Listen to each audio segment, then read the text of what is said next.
Hello and welcome to the 4Corners podcast. I'm Brad, joined by Matt and Shad. Gentlemen, how are you doing? I'm doing all right. Matt's here. His camera's off. Brad, it's no, it's not. It's not Matt. Oh. It's Bandito. So. Oh God, that mask is great. I should do like the Hechicera thing. Oh yeah, Yeah, there you go. yeah. My mask actually, the mask that I paid like way more than I would if I bought this off the street in like San Antonio or Mexico, but from AEW. Again, AEW. Whatever their reasoning, maybe Penta and Phoenix left. They're just like, oh, okay, we'll start making masks now. So they have Bandito. Because they couldn't get rights to them. Yeah, I don't have the hologram one, but it's. Cool. I don't know about you, Matt. I'd probably get the hologram one instead. Oh, hologram. Yeah. I would probably do hologram too. Now I love the Bandito mask. The fact that it's a mask but with the bandana on the front. I love that. Yeah. Oh, we'll talk about him later because he's on the show that we reviewed. But he's kind of having a year because he also did a tour of Dragon Gate earlier this year. There was a lot of chatter. There has been a lot of chatter about him online, and I feel like they have something. Like if he can stay healthy, because he's been hurt a little bit at points in the last year or two. Mm-hmm. Like if they can keep him healthy, they can keep him obviously on the roster. Like they have something. Like that guy could be like, oh yeah, in your main event scene. Oh yeah. The only I guess maybe thing that holds him back a little bit. And it's not a big thing, but I don't know how well his English is. Mm-hmm. So I don't know. Pretty good. Didn't he? He talked. I haven't heard. It may be. He spoke English on AEW, didn't he? Yeah. I haven't seen that. I don't generally watch AEW. He did a great. Yeah. I would not have guessed that. It's better than he was very natural on AEW. It was great. It's better than Mina. Well, I've heard. It's better than Mina Shirakawa's, and I wouldn't say her English is terrible. No, I mean I haven't heard him give monologues, whatever. But I remember I've been to conventions before where I've heard Penta talk in English, and he didn't seem like he was struggling to do it. So I haven't heard. So I'm not. Penta's hating on Bandito gimmick is he doesn't talk English, though. Capability, yeah. I used to. I mean, he's just awesome. He doesn't need to talk. I used to love the old pictures this is way before AEW. This is probably a decade ago when he and Phoenix would troll around conventions and get pictures with older stars. There's one of them with Steve Austin, and Austin looks like he's being held at gunpoint with the two of them, and it's just a hilarious picture. I wish I could find it because it's so. I don't know if they told him to do that, but his deadpan expression with the two of them is just hilarious. But if our conversation hasn't clued you in yet, so we're doing AEW CMLL Grand Slam Mexico from Arena Mexico. This was a collaboration, and Dynamite and Collision were both from here, and then they had a Fantastamania from Thursday or Friday that was AEW, CMLL, and New Japan combined. I think it may have been specifically Ring of Honor talent. Yeah, it was. Oh, I could look at that card. So that was Red Velvet defeats Kira, La Juricha defeats Thunder Rosa, Magnus and Rugdo, and those names are difficult. Action Andretti, Leo Rush, Robbie X, Rocky Romero. Mercedes Moné defeats La Catalina. Yota defeats Ultimo Guerrero. Los Ignobles de Japan defeat United Empire. Neon defeats Kevin Knight. Ricochet defeats Volador Jr. Bandito and Hologram defeat Mascara Dorada and Mystico. So it was kind of a mix. Yeah, I mean it sounds like a a good card. And I didn't watch the just CMLL, I think. Although they may have had like some AEW Lucha talent, but I guess the Friday show that they did for CMLL, like I haven't seen it, but that alone, like the card was like, maybe I should sign up for a CMLL sub at the lowest tier. Like I already have so much stuff that I don't get around to watching because there's just isn't enough time. So it's like, but if I were to get like the lower sub, which I think on YouTube their sub is like the lowest one is maybe like $8. Like you can see pretty much the Tuesday and Friday shows. It's just I think some for the lowest tier, I think some Friday shows you don't see because those are almost like pay-per-views. But you see like most stuff. It made me wonder like, maybe I should. You get so for the lowest tier, see. you get the Tuesday show live, and then you get Friday on like a 9-day delay. Okay. And then the Fantastamania ones, I think you have to pay the higher tiers for. There's 3 tiers. You get that in the third, and then there's like a middle tier where you get Friday live. So we're gonna start this off. So I believe this is a sold out crowd, and if it's not, it's like triple digit tickets left. Yeah, it's there's not a lot of room in that building. Now, what I did like that I think WWE wouldn't necessarily do is I like that they incorporated like the CMLL set more than like the AEW set. Which I actually love them coming up higher on the stage and like walking down the stairs. I've always liked that. Yeah. Not everybody did it, but so it kind of gave you an idea of who's a big deal, but it was still really cool. Yeah, so we start the show off. Let me interject. Cage match kind of says 14,000, which I don't know if it was entirely that amount, but I think it was at least. Last I had heard, it was at least like 12,000. So they did. This was actually obviously very successful. So we start off. Adam Page comes out to a massive pop. He does a promo in Spanish, like not like crap Spanish. He's like pretty good with Spanish. So we get that, and then the word on the street after that is CMLL is like dying to get dates with him now because he can speak Spanish. Yeah, this sorry if I cutting you off, Shad. I think you're about to say something, but okay, go ahead. This promo got massively over in the live crowd. Obviously, like behind the scenes, it got massively over because like CMLL was like, "Oh my God, a gringo that can actually speak decent Spanish. Like we need to have him back on." Yeah.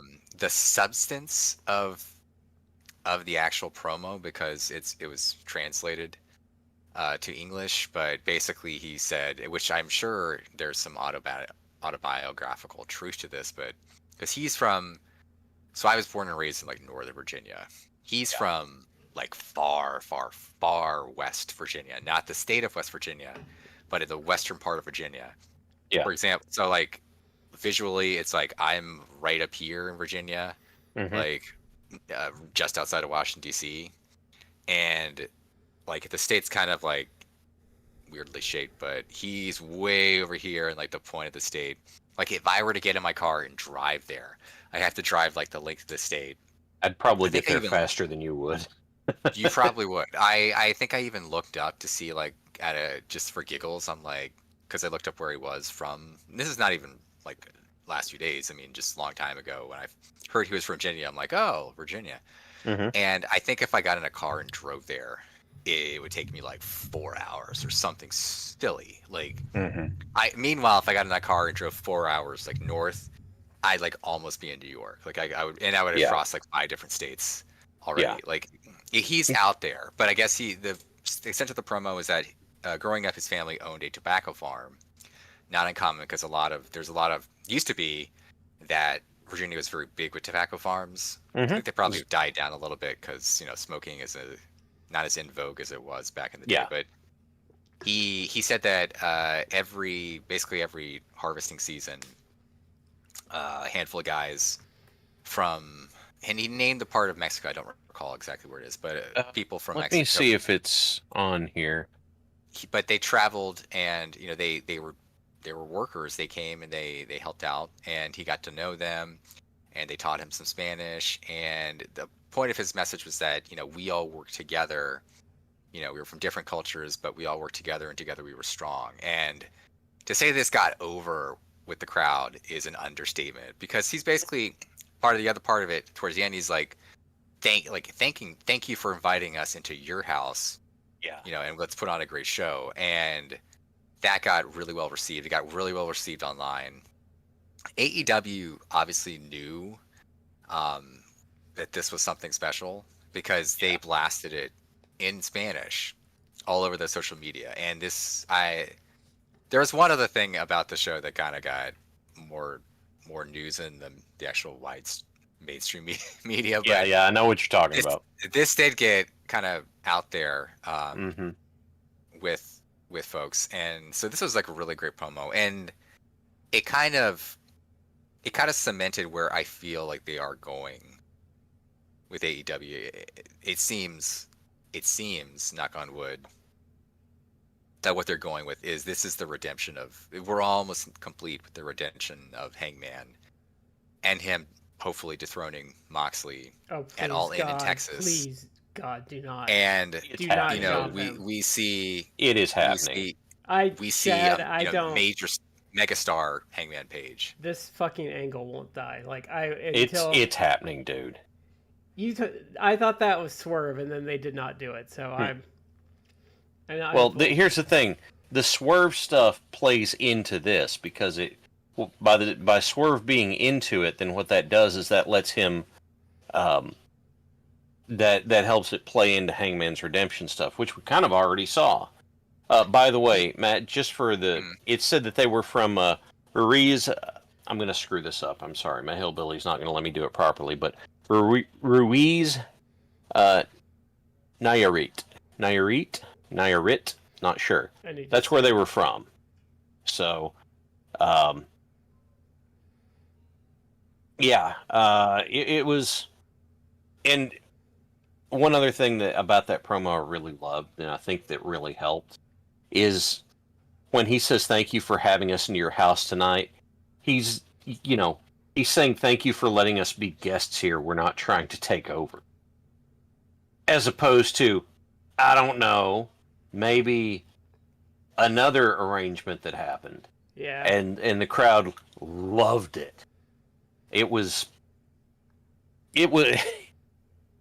he comes out to do this promo, and I'm like, okay, all right, that's cool. Here he comes. He's going to do a promo, and he's going to do some Spanish phrases with it, and that's fine.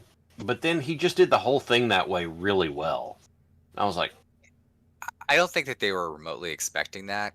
And all throughout the show, like they were not a crowd that were in the business of just trying to entertain themselves or get themselves over.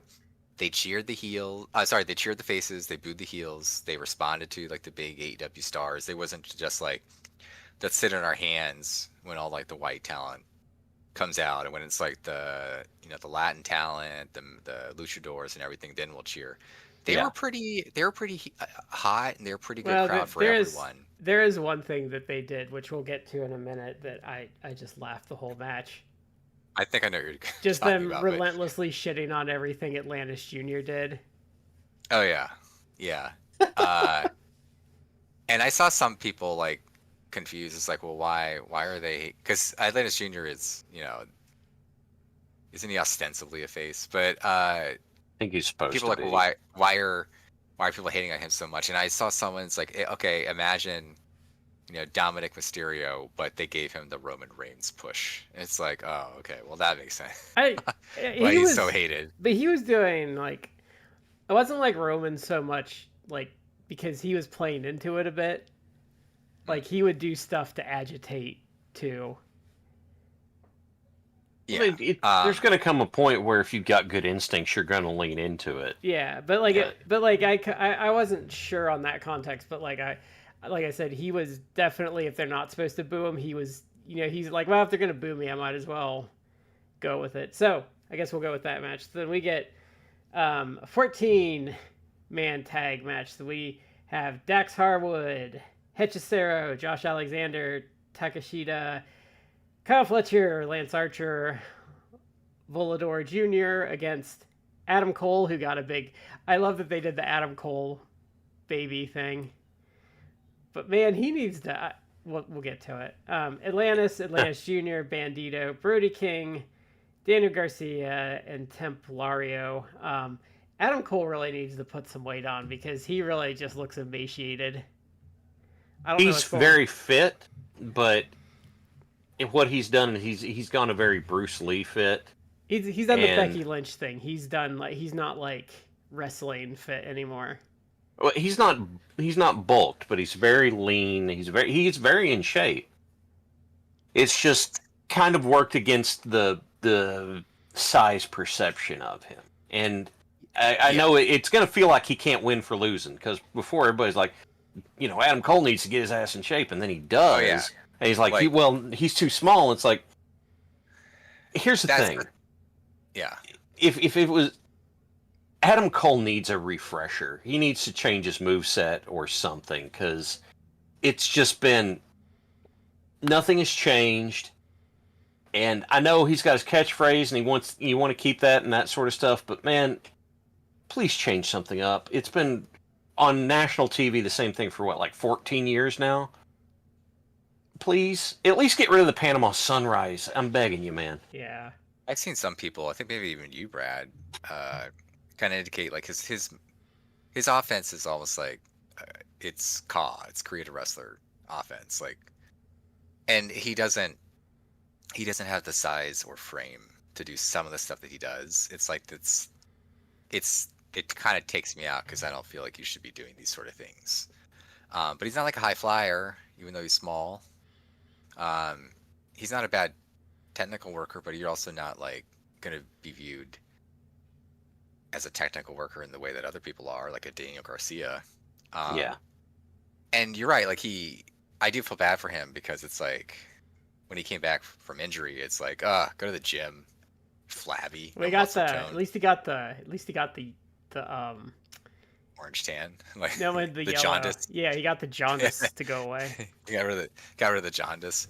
Yeah. He did lean up. He is in good shape. He's the type of guy like you go to the gym. If you go to the gym, you'll see a guy like that, and they're like in fantastic shape, but they're very lean and like they're cut really well. But if you're like, oh, that guy's like, a very successful professional wrestler, I'd be like, yeah.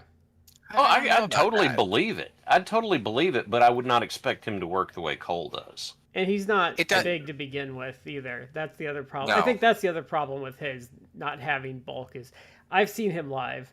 Like because people are like, he's like 6 foot, right? Like no, he's like 5'8". No. And he's like,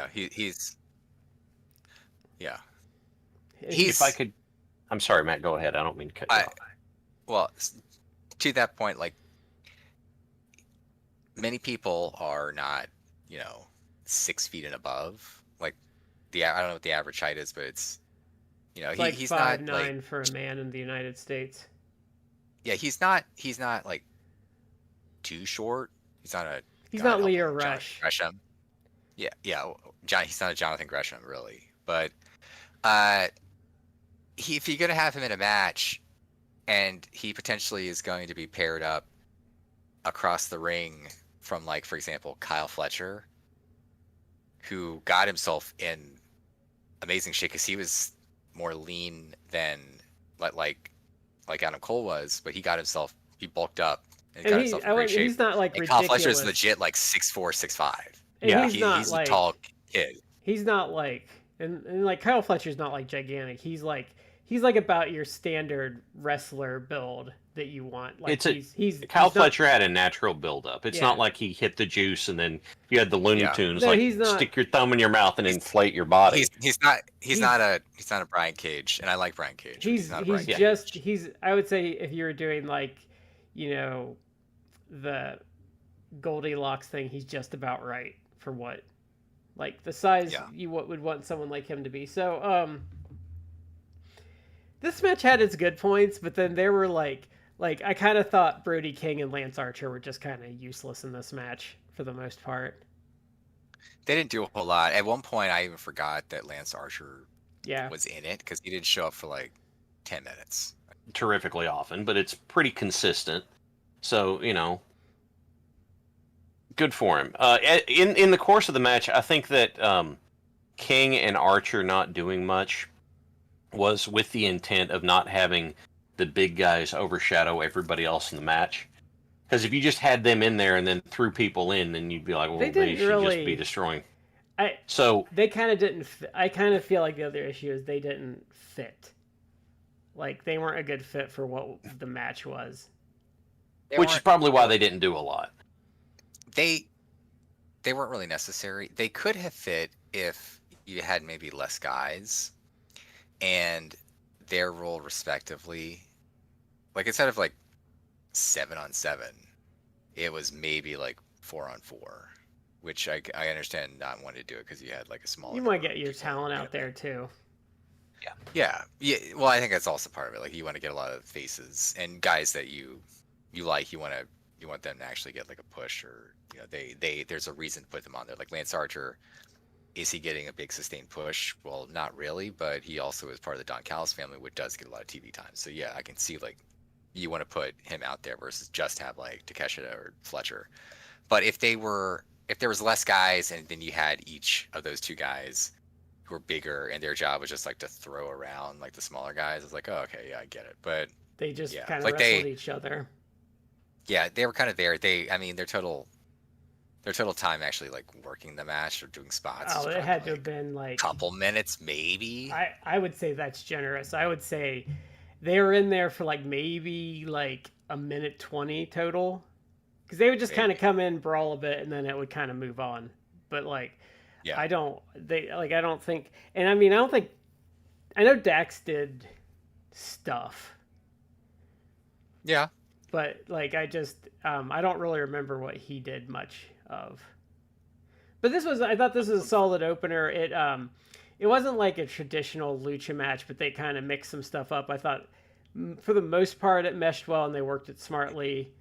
And it was a good like heater for the crowd. It was a good open. It mixed CMLL talent and AEW talent and put everybody on kind of a similar wavelength, so it's not like, hey, we're just squashing your guys, or where you're going to be in your corner, we're going to be in ours. So it ingratiated them early on in the show in another way. It's a good way to diffuse the crowd instead of like WWE, where it's like, oh, LOL, we won most of the matches. It did get some guys a chance to shine. Bandito did. He really got amazing reactions here, and he looked like a star, like an absolute star. Like he did. Yeah, he wasn't. He didn't have. It wasn't like it was, because this match is like almost like a 14-minute match. Well, actually, I think it was maybe like 15 and 47. I have almost 16 minutes. Yeah. So it wasn't that he was in it like in those minutes. He would but he did when he was in it. He did cool stuff. He looked good. The CML talent that we've seen before on AEW, like Hechicero, like he got in there, like did some cool spots. He's a really fun worker. They need to push. They kind of was just there to like AEW. let people. Oh yeah, I'd love that. But it really it gave some guys like a little bit of a chance to shine. Another thing I laughed at too, now that I'm looking through my notes, is like, yes, Atlantis Jr. was hated on, but Atlantis, who I love Atlantis is actually one of my favorite luchadors of all time. Basically did nothing in the match, and yet he snuck in there at the end and got the pin. And it's like, gotta love old man Atlantis. It's like, well, I'm gonna get the pin, guys. He like pulled weight. It's like he came in there, did like 5 seconds of work, and and got the pin. I love it. This was just fun.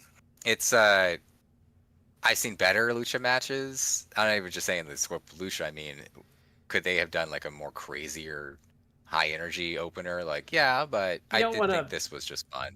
I think they could have, but I don't think you want to. I think they did it just right. Like, you don't want to go too hard in the opener, especially for a show like this. You don't want to burn. You don't want to burn the crowd. Yeah. Yeah. So we go to our second match. So Okada defeated Mark Briscoe. I did not like this match very much at all. They just did not mesh well, in my opinion. They didn't, which is interesting because one of I think the next to last Rampage they did. So this is going back in like December. Like they had a match. I think it was like a Continental Classic match. They had a match which is actually pretty decent. But they didn't. I agree with you. I didn't feel like they meshed well. I felt both guys, or maybe it's really more Mark Briscoe and Okada just went along with the tempo. But Mark Briscoe to me seemed like he was moving pretty slow. Yeah, I thought. Like it. I thought so too. And sometimes when guys move slow, when they're doing moves, especially if they're doing strikes, to me it doesn't come off like really impressive, visually impressive. Like if I'm doing a quick chop or whatever like that, yeah, the impact. But if I'm just like, unless I'm Big Show, you're like a 450-pound dude who's also like 7 foot something, doing a slow chop. It's like, yeah, okay, like that, I can believe that. But no, it didn't really work that well. No, I mean, I will say it was like 13 minutes, and I didn't realize that. But I was just like, it wasn't bad, but I was just like, yeah, this just kind of exists. I'm not like, I don't know. It just didn't do anything for me.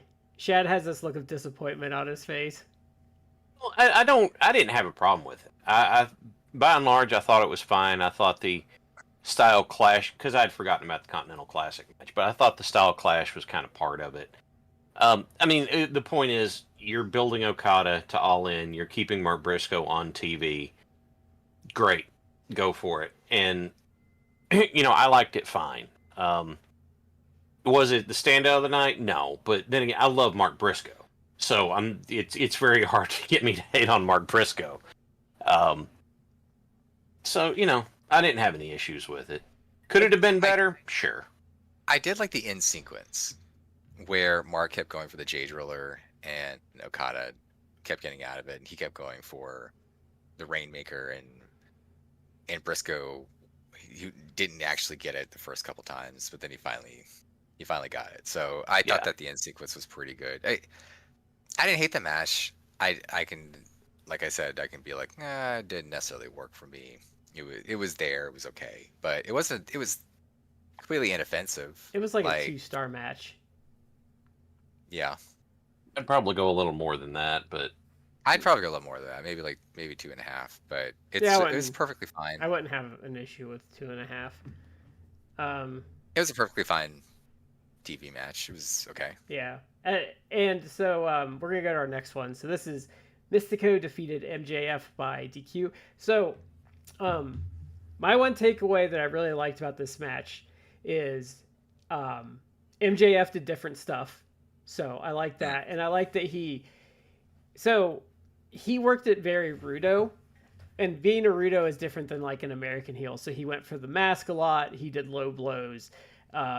He didn't do like your standard issue like North American heel cheating. He did like lucha libre like style cheating. Mm-hmm. So he adjusted really well. I thought they meshed pretty well. Mystico sold pretty well. I liked that the Hurt Syndicate were there and they would get involved a little bit, but they kind of kept that to a minimum. Go ahead, Matt. Oh, go ahead. Well, no, you guys talk about the match. I was just gonna add something just about the beginning of it, but okay. So we had MJF being a very good heel in this, as in there was nothing to cheer for with him. And the other thing that I liked that he did was MJF was playing up the disrespectful aspect of it. Yeah. Like Mystico's seated in the ring, MJF hits the rope, runs up, kind of stops, and then just charges and knocks Mystico down by like just shoving his junk in his face. And it's just like that's one of the most disrespectful wrestling moves as a heel I think I've ever seen, and I appreciate that. And this whole thing was,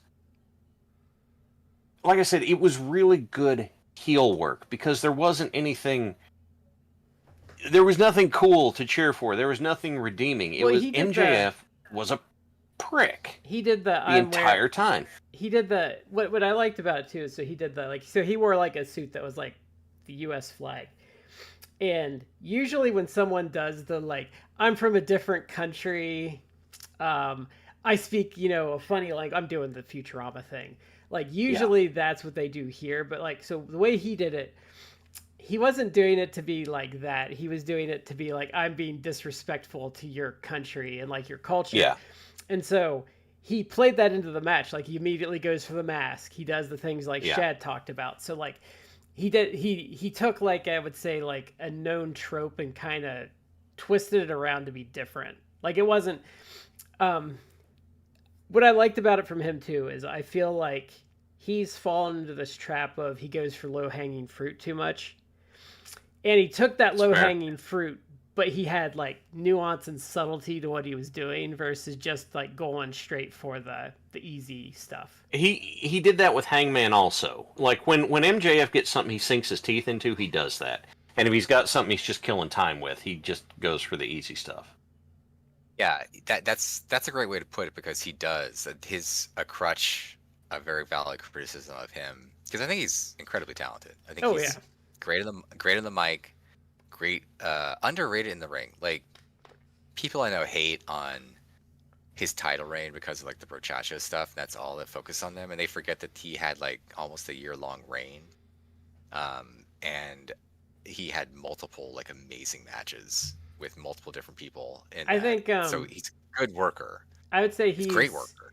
I would say he's a good worker, but he needs to be in there with someone good. Like MJF, you can't just put MJF in there and he's going to drag like a good performance out there. He's a guy that if you put him in there with a really great worker, like the hour-long match with Ospreay or like the Bryan Danielson match, if you put him in there with like a great worker, he is going to hold up his end of the bargain and you'll get something great out of there. But if you put him in there with like Mitty McMitterton, like you're going to get a mid-match because he's not good enough to drag someone up. But he doesn't drag people down, and that's being a good worker, I think. I was going to say the Iron Man match he had with Danielson, which, by the way, AEW just put up full and complete on their YouTube for free, is my favorite Iron Man match because it's not just I'm better than you. It is, there's character stuff that rolls into it. It's really good. It's back and forth. It's my favorite Iron Man match. And he did a great job with it. It's not like Danielson could have an hour-long Iron Man match and it'd be fantastic.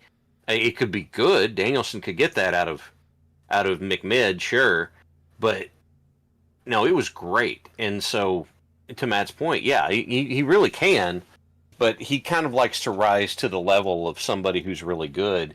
But if you don't give him if he doesn't have something to sink his teeth into, he's just going for the easy stuff. Yeah, I would say that's an interesting question of my favorite Iron Man match. I think Rude and Steamboat's still my favorite Iron Man match. Just from the story they told in that one. And like Rude costing them with like some like by getting a DQ early on that came back to bite him in the ass at the very end. Yeah. That's a good question though. Do you prefer Iron Mans that are 30 minutes or 60 minutes?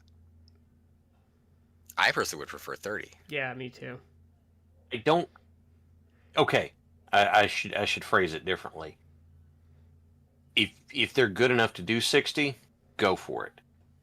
I don't know how many people are good enough to run a consistently engaging 60-minute Iron Man. There's probably off the top of my head, Danielson, Omega, Joe could probably do it. There's plenty of people we haven't seen do it that maybe could, but I don't want to speak to them because we haven't seen them do it. Yeah. Some guys back in the day that couldn't do it now, like I bet Rey Mysterio could have pulled that off like back in the day. Yeah. But go ahead, Matt. What were you were going to say something? I just was I was going to agree like MJF went for the low-hanging fruit but didn't. Like he kind of did play up the whole like I'm American, like disrespecting, Mexican culture and luchador, but he tweaked it where he wasn't just like over the top, silly, like you're going through the motions, just taking the easiest route. Like he actually did play. He did play more of like an actual like luchador rudo, but tweaked it where it's like, oh, my motivation is like, yeah, I'm like the arrogant, jingoistic American, and of course the hurt business was there too to offer like support, and they didn't do much except towards the very end, which we can get to in a second. But I did like that they tweaked it like that. I also thought, looking through it, and again, this goes back to one of the things I've said multiple times now on the show, that I guess there's two ways you could look at it. If you could watch wrestling or you could watch anything. I knew a guy once who he was big into film. So he watched a lot of film, and he would watch a film and he'd watch it for like 5 minutes and be like, I already know how it's going to end. Like, it's going to be like this. Sucks. And it's like, you can't just watch the film and enjoy the film. Like, yeah, maybe that'll happen, but you can't appreciate the film. Like, just enjoy it. And I understand it's like, I'm not just like, just sit back and enjoy, consume. I'm not consume product and get excited for next product. I'm not like that, but I mean, it's like, can you give the movie a chance? Like, yeah, and what I'm getting at is like, you could watch so much wrestling that it's like you could just be like so jaded. You become jaded with it. I saw someone on social media be like, I need y'all to understand, a 3-star match is not a bad match. Like, people, like, a 3-star match is not a bad match. Like, get over it. And I agree with that, but you can kind of get jaded if you're so like specific and get technical about stuff. Yeah. All that preface is that watching the show, as I've said many times, watching wrestling for so long, and even through this show, I feel as a fan kind of come to a different level in my fandom, in that I can see guys. I never set the foot in the ring. Chad, you know better than anyone because you actually did it. But I can see how some guys are doing things in their matches, and I can be like, oh, that's clever. And MJF here, I thought, was really playing from the actual technical aspect of doing the work in the ring. He was doing a great job, because there's little things he was doing that it's like, oh, you're like feeding into Mystico. Oh, you did that because you wanted to highlight Mystico. Mystico is then going to do this counter and do this cool move, and he's going to look good. He's going to get all the shine. And then you're going to like take the bump, or you're going to look like a chump or whatever. And it was like, now this is good. Like, I felt this match actually built as it went on. Yeah. I really liked it. First off, I wanted to talk about a second ago from the opening of it. Mystico came out, and he's just treated like a god.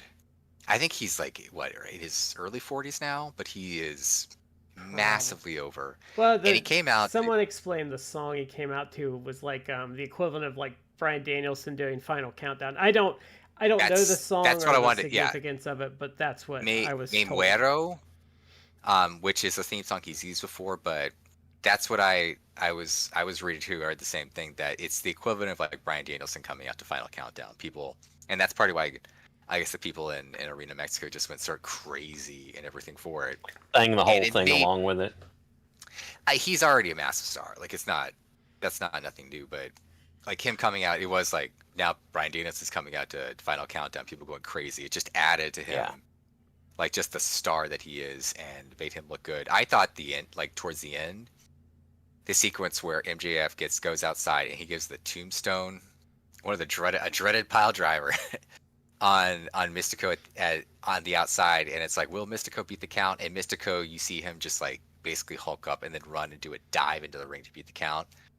It's things like that it's like, he didn't pop up like Hulk Hogan and he's just no selling shit. He still like sold, but the fire he showed, like, I'm gonna beat the count, like the fighting spirit to not lose the match, and then dive in so he can beat the count.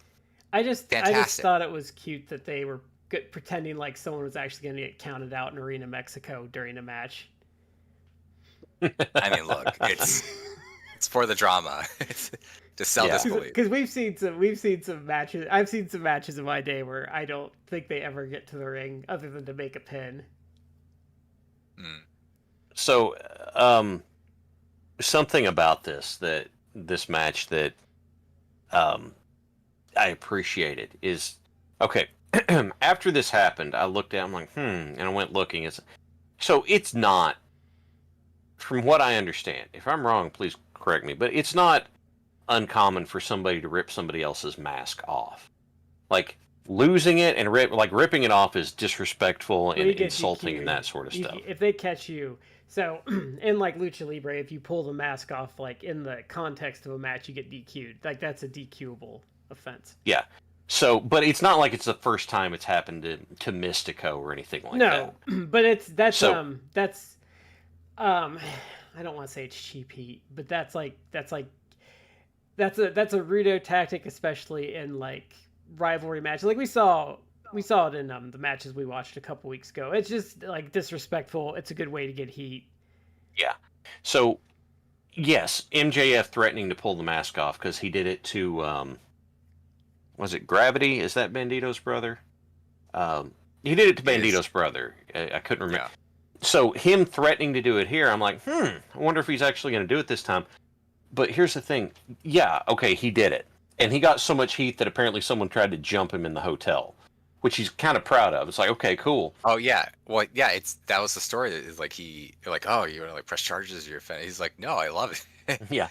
But I mean, if you're playing heel, sorry, Shad, if you're playing heel, like what greater validation? It's like, yeah, I made it. Like they really got into that. Yeah. They would have stabbed me. And the thing about it was that the way MJF did it, because someone could just do it and then have that, but the way he did it made it feel both very intimate and then very almost kind of violating in the way that he went about doing it. Because he gets a hold of him and he starts to pull on it, and then I don't know if he shoved him down or what, and then just yanked it off, and Mystico rolls over and covers his face up. Put the mask on too, which I think I don't think I've seen that in a Lucha Libre match before. I should have reached out to someone and asked if that's like extra, but if that's extra bad and disrespectful. I would imagine it is. Yeah, but in doing that, the way he did it was, he did it very effectively. And it's like, oh yeah, and at the end of the match, you pull the mask off, and you're going to cover up, and we're going to have people save you. It's going to be fine. But the way that he did it was just really perfect for the kind of heel he was being. Not just arrogant and condescending, but I mean, just being a complete and utter bastard about it.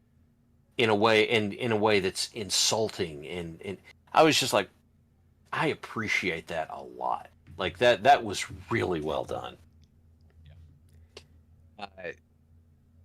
So yeah, the finish was Mystico wins by DQ because MJF low blowed him. Low blowed him, yeah, and then obviously took the mask, and her business was also like getting in there and putting the boost to them. Or Hurt Syndicate, whatever they're called in AEW. Yeah, Hurt Syndicate. Who I didn't. It was Templario.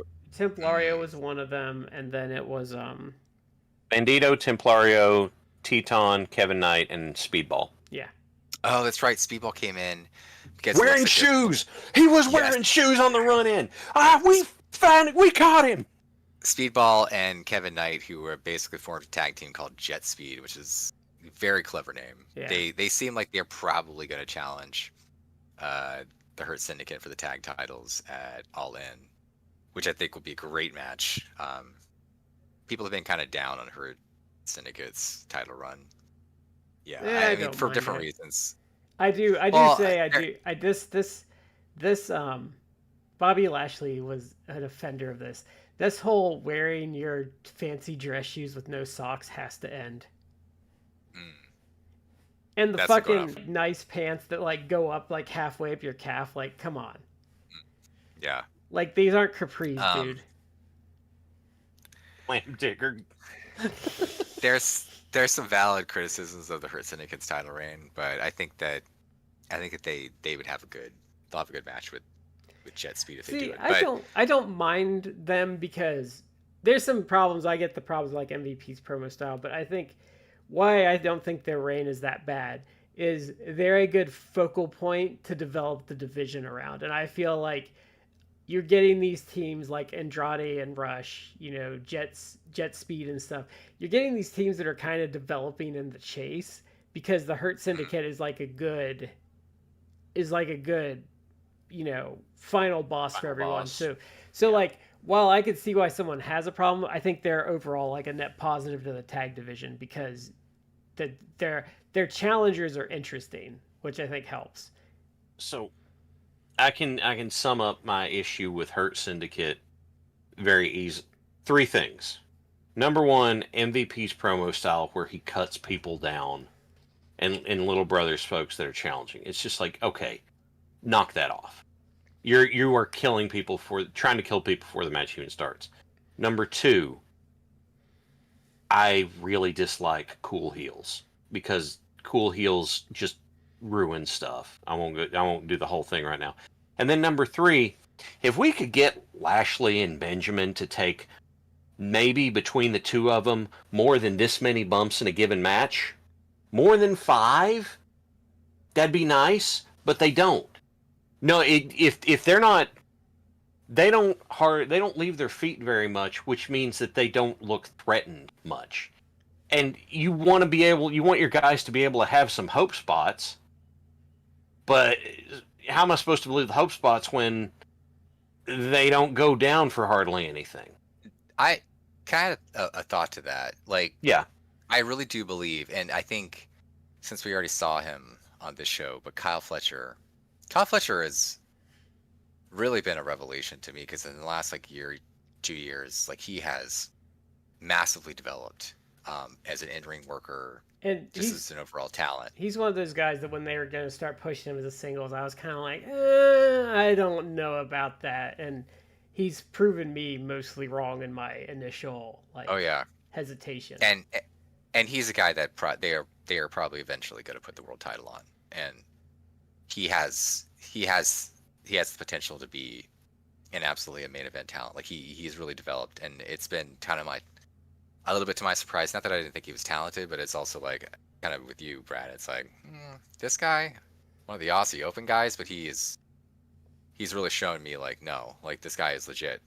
Yeah. But I was thinking because it's like he does something that the cool heel doesn't do, but a good heel does, and that's part of why I think like it's helped his development and is why he's being used so much. Not just because he's talented, it's because, and then heels don't understand this. I guess some heels like they get, pardon my language, they get too up their own ass about things, and a criticism that I've seen level at the Hurt Syndicate, which I think unfortunately could be true, which I hope it isn't, but they might be because they spent so many years in the WWE. Yeah. They may well, we're gonna little brother everyone because we're better, like we were in WWE, whatever this company. Like I don't know that they're that way, but they almost come off that way, kind of like you're over this, like you're above this. Yeah. Heels, really, the main job of the heel, you need to show ass. You need to show ass. And not just be like you need to, be arrogant, whatever. I mean, you need to be able to take the piss. You need to go out there and look like a goddamn fool. The face needs to go out there, and sometimes for you to be effective. Now, someone like it's contextual in the sense that, like, what's your gimmick? Like John Moxley can't go out there and look like a bumbling idiot. No. But sometimes a Kyle Fletcher, you may need to go out there and if you're going against Will Ospreay may need to make you look like a chump. Yeah. And you'll get your moments to shine against Will Ospreay, but you may need to just take the piss and he embarrass you in certain spots because that adds to it. It adds to the drama of the match. It makes him look good. It'll make you look better because what you're doing, the actual job of actually making the star look good. And I was thinking about this the other day because when we did the matches not that long ago, earlier this year, I believe, of watching Barry Windham, when Barry Windham was so great doing his face matches against Ric Flair and else, and then remember we saw the match he did against, it was Bobby Fulton, right? It wasn't Tommy Rogers. Bobby Fulton. Yeah, it was Bobby Fulton. As a heel. Mm-hmm. Barry as a heel. And he completely changed his style. And he did the whole arrogant, whatever. But then there are times where he's just taking the piss from Bobby Fulton, made to look like an absolute, he's getting his ass handed to him by Bobby Fulton. Bobby Fulton, just really coming to his own where it didn't result. But it's like, if this if they wanted to, like, we're gonna push Bobby Fulton as a single star, it's like this match, like Barry would have made it look like $1 million. It didn't look good. And heel sometimes, like, that's your assignment sometimes. Yeah. Like, and Barry Windham was a made guy at that point. Like, no one's gonna be like, oh, Barry Windham, whatever. He's not gonna get chumped. Like, he's not gonna be Barry Windham jobber. You understand? Like, sometimes you need to make the face look good, and that means you can't be the cool heel. You can't be like, oh, I'm never gonna leave my feet. Like, screw you. It's like, no, you need to, like, go out there and eat ass. Yeah. Sometimes you've got that's the assignment. Yeah, because you neuter your baby faces. If you're too cool to, okay, here, extreme example, but the Reign of Terror Triple H never showed his ass. He never let anybody get over on him, and part of the reason everybody hated it is because it never looked like he was having any threat of actually losing. Yeah. And so, what does that do? That sucks all of the life out of the match, because you're like, well, like your friend earlier, who's like, oh, this is how it's going to end. It's going to suck. It's like, that happens to me whenever I see a heel who is doing the cool heel thing and won't sell. I'm like, I don't give a damn about this match. You know why? Because I know what's going to happen. Well, and it doesn't interest me. Triple H is really the heel bad has to look vulnerable. Triple H can never look bad for even like 5 seconds. Mm-hmm. He's that way now. Yeah. He can't. He's so insecure. He can't take any. We explained this. Oh, part of the show. You like the show? Yeah, the flagship, enjoyed the show, right? The flagship brought up a really good point about him when they did that that roast after WrestleMania. There were no Triple H jokes made. Oh, and I guarantee that how can you not? Instruction that was given. Yeah, unless you're explicitly told not to. How do you not make Triple H jokes? I hate to bring it up, but if that was Vince, like Vince probably would have been all. Like he could have. Oh, you got me, pal. Yeah. It's like, oh yeah, you're. Yeah, Vince. Ha ha ha ha. Yeah, it's Vince over there. Did you see? This is a guy that wore a do-rag on TV and was a sexual predator. Everybody stay away from him. Oh, you got me good. Did you see? In the jacked up world, did you see he would have been down with that. Did you see he just tried to buy the bare knuckle championship boxing promotion? Yeah. Yeah. What are you gonna say, Matt? Vince McMahon, back in the Monday Night Wars, in his skits with Austin, was literally in a hospital getting attacked with like a bedpan. Vince McMahon, for all his like evil ways, Vince McMahon had no problem looking like an absolute ass to millions of people. Like, so yeah, like Triple H, like no, he in the ring didn't want to look vulnerable. Can't even be like now running the WWE look like he's vulnerable for 1 second, or he made any sort of mistake. He did an angle where he pissed himself in the ring. Yeah. But I was gonna say the other thing. I think he probably did. He probably did it for real, right? I don't think he did it like. There's ways to gimmick that, or you could just do it. I can see Vince just doing it. I have to say there are a few people in wrestling that haven't committed. Like I'm gonna qualify this as who haven't committed a horrible crime, because that's a different classification. There are a few people in wrestling I hate more than Triple H for a variety of reasons. And like, I will never give him any credit because he has ruined wrestling for like 2+ decades now. And he's not a good booker. I don't care what anyone tries to say. He's not a good booker. He's not. People are finally coming around to that. Yeah, the bloom's coming off the rose. And secret, like the NXT everyone really liked was Dusty Rhodes and Ryan Ward booking it, that he just took credit for. Yeah, and that needs to be drilled into people. Like, honestly, the Wrestling Observer group, who just loves like NXT Black and Gold, it's like you people should know better than anyone. It wasn't Triple H booking it. No, he started booking. He may have been the head booker, but it's like it's someone else writing a novel and then him just throwing his name on it. And when he started actually booking it is when it started going downhill. Like once you could tell like the stuff that like they had planned out was ending. Like when DIY broke up, I think that's about the end of like the Dusty and Ryan Ward inspired ideas. And then when he took over, and then that's kind of when it started to turn into the PWG 50-minute main event every time on a takeover. That's like when that era started, and it started to go downhill.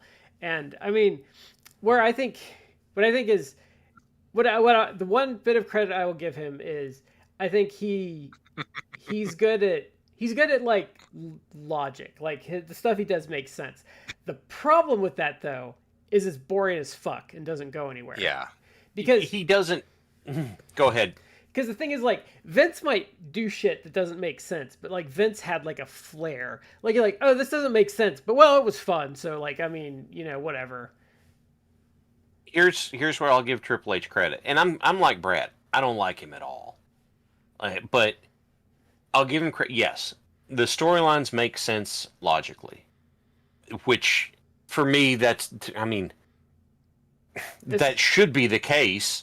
Storylines should logically have a logic. Even if it's not apparent at the moment, it should become apparent later. But Triple H, since he's so uncreative, drags everything out for too long and drives it into the ground. And the other thing I will give him credit for, though, is he'll take something that's over and actually do something with it. You know what? Cool. Sometimes look, as fun as it was to dunk on Yeatsy last week, he actually took something that people were into and was like, okay, let's do something with it, and now we're done. We take it off and we're done with that. Okay, you know what? I get it. Yeah, but like... I think the whole thing kind of sucked, but I get it. I understand why you did that. He sold more merch that way. Okay, cool. Now we're done with it. He doesn't have to do it again? Sure. That's only true, though, if you're of certain ethnicities. Like, if you're over and you happen to be the wrong shade of color, like... He's not going to do shit with you. Okay, yes. Like, and that is true. Like Bianca Belair, like, what the fuck they been doing with her? Yeah. How can I say this? He does it more than Vince does, because if the Jey Uso thing had kicked off under Vince would be like, the hell is Yeet? Quit saying that. What are you doing? I mean, Vince would do it sometimes, but Vince, because even at the end, like when they were doing a lot of bad stuff, like, there were times where Vince would put his foot down, and he was right. Like, if you look at all the like all the Triple H's toys that he re-signed over the years, or even because they said this on the flagship where I'm getting it from, but even like Tommy End and Rusev, AEW found out why Vince didn't push him and why Vince... Hey, that was not apparent at the time. No, what we got at the time was that these guys are over and not being used, and like, why the hell is that? And then they go to AEW, and then, the curtains pulled back a bit, and we're like, oh, like, that one? It's years later, and it's like, oh, I see why he decided to dress Killer Cross like Lord Humongous, because that's the only thing he's good for. Yeah. Killer Cross is immensely terrible, but he will continue to fall upwards because Triple H, he's a pet project. Yeah. I'm gonna slightly, the very minimal, agree with you, Shad. Yeah. Like, yes, Triple H will take advantage of things that are hot. Yeah. But I also don't give him credit, because that's what any good booker would be. Like, oh, this is hot. Like, let's try and push this. And that is something that Vince back in the day used to do. The problem is that he did that when he had actual competition, first with like Jim Crockett and then with WCW. Once WCW and ECW folded the same time, fortunate for Vince. Yeah. And it became 15 years, 20 years of monopoly. Yeah. And they tried to basically enforce that monopoly by manipulating what, like, we're going to tell you, the fans, what you're supposed to be into. You're gonna like this, like it. Then Vince got out of being like, oh, this is hot, like, let's push this, and actually started punishing people. It's like, no, we don't want to go in that direction. We're not going to go in that direction. If you like actually get over, we're going to punish you, because that's not the plan. They started doing that. Cardona. Cardona's like a very glaring example. He may be the best example of the last like 20 years. I don't mean this facetiously, because it's been talked about, and they were talking about it with the Grant case, with him not going on the stand. Is like, there's something wrong with his brain too. Like, he's losing cognitive ability. He's lost cognitive ability. 'Cause they were saying, like, you can't really put Vince on the stand at this point, because he doesn't remember shit, because his brain's like, his brain's gone. I wonder how many times he had people clock him over the head with a chair. I wonder where that could have been coming from. He's almost 80. I mean, that too. And I'll say, I think I'm not blaming it, but there is precipitous decline in everything, like booking wise and quality wise, after Kevin Owens headbutted him. like there was like you could tell like there was a difference because I think he got concussed really bad on that one. But yeah, they're saying that when they had that lawyer on the flagship, if you listen to that because it's interesting, if you want a perspective of how the Grant case, they think the Grant case will go, but they were pretty much saying like, yeah, you can't really use Vince as a witness either way because he doesn't remember anything anymore, and like I listened to it and I disagree with the guy on one thing is I think that they're going to be he's assuming they're going to settle far earlier than I think they are because part of this whole thing is not about the money, it's about destroying Vince's public image. Yeah, but I think his point was though is that's easy to say until you have like generational wealth on a piece of paper in front of you as a settlement and to potentially go to court and have to like relive all that stuff as a witness and potentially lose at the end of it. Because he brought up like the UFC fighters where they were like they made them an offer, the retired UFC fighters, and the lawyers are like, well, we could get more. Like no, like we're good with this. Like, but like because like I just don't agree with that read. But the thing he's saying though is like, so you can say that. But if you're looking at a piece of paper that says $200 million on it as a settlement, like that's like if it was me, even if I wanted just to like $200 million, like, and I don't have to like talk about all this stuff publicly, and like that's like gonna hurt their pocketbook a bit. Like, and you're saying I might lose and get nothing and have to talk about. They're not gonna lose. No, but you don't know that. Though. Oh well, you don't. What are you gonna that. say, Matt? So two things. Like one, as someone who I am an attorney, so I'm in the legal world, and as I'm also I'll say this is someone who I won't get into specifics, but not in the last few years, I was involved in a lawsuit, where I was the plaintiff, so I was engaged in a lawsuit suing someone else, and ultimately we did settle. If we had gone to court, would we have won? Yes, we would have won. But the decision to settle was because it would have cost a lot more money that we already had paid to go to court. And even if we would have won, then it would have been appealed, and we would have had to fight more to actually get what we felt we deserved. Would we have got it? Like, yes, but it would have been like, let's drag this out another year, 2 years, whatever. Yeah.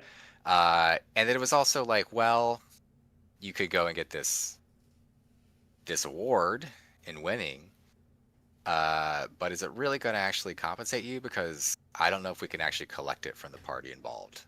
But if we settle, you can get a certain amount. Yeah. So we did. What if Vince dies in the interim? Yeah, well, I mean, in theory, like his estate, I guess. But the flip side of that, though, Shad, to your point, is that you're dealing with, because people, again, fed drones like to think like, oh, it's just Vince. It's like, no, you keep forgetting that the woman is suing the WWE itself. Yeah. Between the WWE and Vince is a billionaire. WWE is a subsidiary of TKO, who's billions of dollars in debt, but they also have billions of dollars. Who also... So the woman can settle, but she can settle for hundreds of millions if she wants to. Yeah. Well, I can see it settling. Dumb. TKO knows. TKO, with the UFC fighters, they've shown that if they want to make something go away, they will pay a large amount of money to make you go away. Oh, I think the holdup for them is probably Vince, because Vince doesn't want to settle. Yeah. But I think I can believe that she will settle, and the fact that she is fighting and I think is winning on the whole, like, this has to go to arbitration, means it will then go towards discovery, and that's where I think a settlement could occur after discovery. Because if once things come into discovery, things are going to start leaking, and that is where TKO will shit themselves, because I absolutely believe, especially with John and Lauren is flipping for her, there's going to be all sorts of shit that'll come out. It'll be mostly about Vince, but it'll probably be about, a lot of people that are still employed by you, like Triple H, Nick Khan, or people who may not be employed but are intricately tied to WWE, like Stephanie, knew about everything, and this or contributed. this did not happen under TKO's watch. So like they like that's why I think they would be willing to settle a lot, because they didn't do any of this. Like, this is not their corporate call. I hate to defend TKO, but like they inherited this mess, and it's like, and I could see someone TKO be like, they did what? Well, they can do that, but they also, I mean, even for the very beginning, TKO, when TKO bought, well, when the UFC, the parent company, like when they bought WWE and they merged UFC and WWE into TKO, like, remember, Ari Emanuel was like, oh, like, we have to have Vince involved. And it's like, come on. Like, they will play the game where it's like, we had no idea about all this. But they either turned a blind eye, I feel, or they were indifferent to it. And I think they might not have. They'll probably clean house. I don't think they can get knew rid the of. severity of it at the time, but like I said, Maybe not. not. But I do think though that's why they'd be motivated to sell, because it's not their company that did it. It's this company they inherited, and it's like, why do you want their headache? Well, they don't need the publicity, so they'll pay to make it go away. And I could see them cleaning house too, like potentially depending upon what gets released. I could see them. Well, I think Nick Khan could probably just be like cashing out and just leave, but he could go. And I could see Triple H going, especially since TKO in their back pocket. Who do they have? They have The Rock, who's been making power moves behind the scenes, and Rock has Brian Gerwitz, who could step in and do creative. Well, and I think they can wash their hands of Triple H. He's far more expendable than he thinks he is. And I think he does. I think Nick Khan is probably more on the Rock side anyway, because someone in his position would be a star fucker. So, I mean, I think he would tend to. Well, he is like that kind of, like, coming from that TV. No, side, I know but I would think the phrase amuses me. But I think if I was Triple H, I would.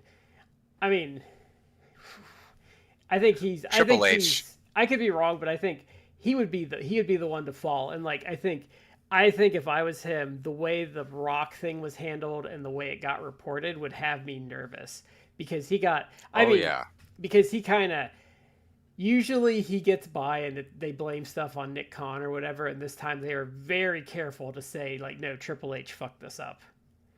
Even though I don't necessarily, it's not all on him, but he was the scapegoat, which hasn't happened much, which makes, if I was him after that, I'd be kind of like looking sideways at people and be like, oh, I don't know, man. Oh yeah. So my point is, Matt, I agree with you. I think it's going to be in discovery before they go to agree to a settlement, because then it enters public record. Will it go to trial? I could see it not going to trial, because it is going to be, a trial would be ugly, but I think that it will go to discovery and things will get leaked. And once things start to get leaked, and they're very, very embarrassing to TKO, and that's when, or even to Vince, that's when I think there will be massive pressure. And that's when I think the settlement will potentially occur. And if I was Janelle Grant, it's like, why wouldn't you? Why wouldn't you like wait to that? And then it's like, maybe now a settlement offer from Vince plus TKO, let's say combined, will be like, look, we'll give you $50 million to go away. Oh, I think that she's going to have to split at least like half that money with her. Oh yeah, can shoot with her attorney. And look, I think it'll be more than that. I think. Well, I know. I'm throwing out a number. Like, let's say they lowball. Okay. All right. Fair. Both of them combine and be like, oh, whatever, 50 million will go away. Then she let's say at least she has to give away half of that. So now she has 25 million. Look, I'm older. $25 million. I could live out $25 million for the rest of my life. But for your her, kids could. Why wouldn't she want to go all the way to discovery, and then that $50 million settlement offer now turns into like $250 million? Yeah. I need $250 million and I'll go away. And the other thing that we could talk a whole show just about the lawsuit. Mm-hmm. I know we talked about it a little bit, but I think that's also, no one's touched it for a long time. There are other women out there that Vince has non-disclosure agreements with, and part of this whole lawsuit is Janelle Grant and her attorneys trying to get those non-disclosure agreements tossed. TKO would be wanting to settle too. Vince, I would think, would hopefully want to settle, because TKO especially don't want to be like, look, there's this one woman, it's bad enough. We don't want to hear now 10 other women coming forward being like, Vince did this to me too. and then that, even though it's not their company, it's still like all anyone will think like, oh, WWE. That's all they're gonna associate with it. Yep. And then how are they gonna do? Because they want sponsor deals, right? They want to put the fucking Slim Jim logo on like a table that they're gonna have a tables match on. Here, let's put the Jimmy Johns, Yeah. all around the ring, Subway sandwiches. But who's gonna associate with them if it's like, oh, WWE, the real sex trafficking company? Like, oh, did you hear WWE? Like an eighth woman came forward saying that Vince McMahon, Yep. I think what'll messed around happen with her, is like, I think what'll happen is them trying to get an arbitration is their last gasp to get this handled through like actual wranglings. And if they lose that and it's not going to arbitration, I think she gets offered $100+ million. And I know she wants to take it the whole way, but like I said, if you had even if you wanted justice and you have $200 million settlement sitting in front of you, and you don't have to testify, you don't have to publicly talk about all that stuff, I think there's a real chance that it's just you would take it because it's just because look, I'm just saying it gets into discovery, so it goes into public record.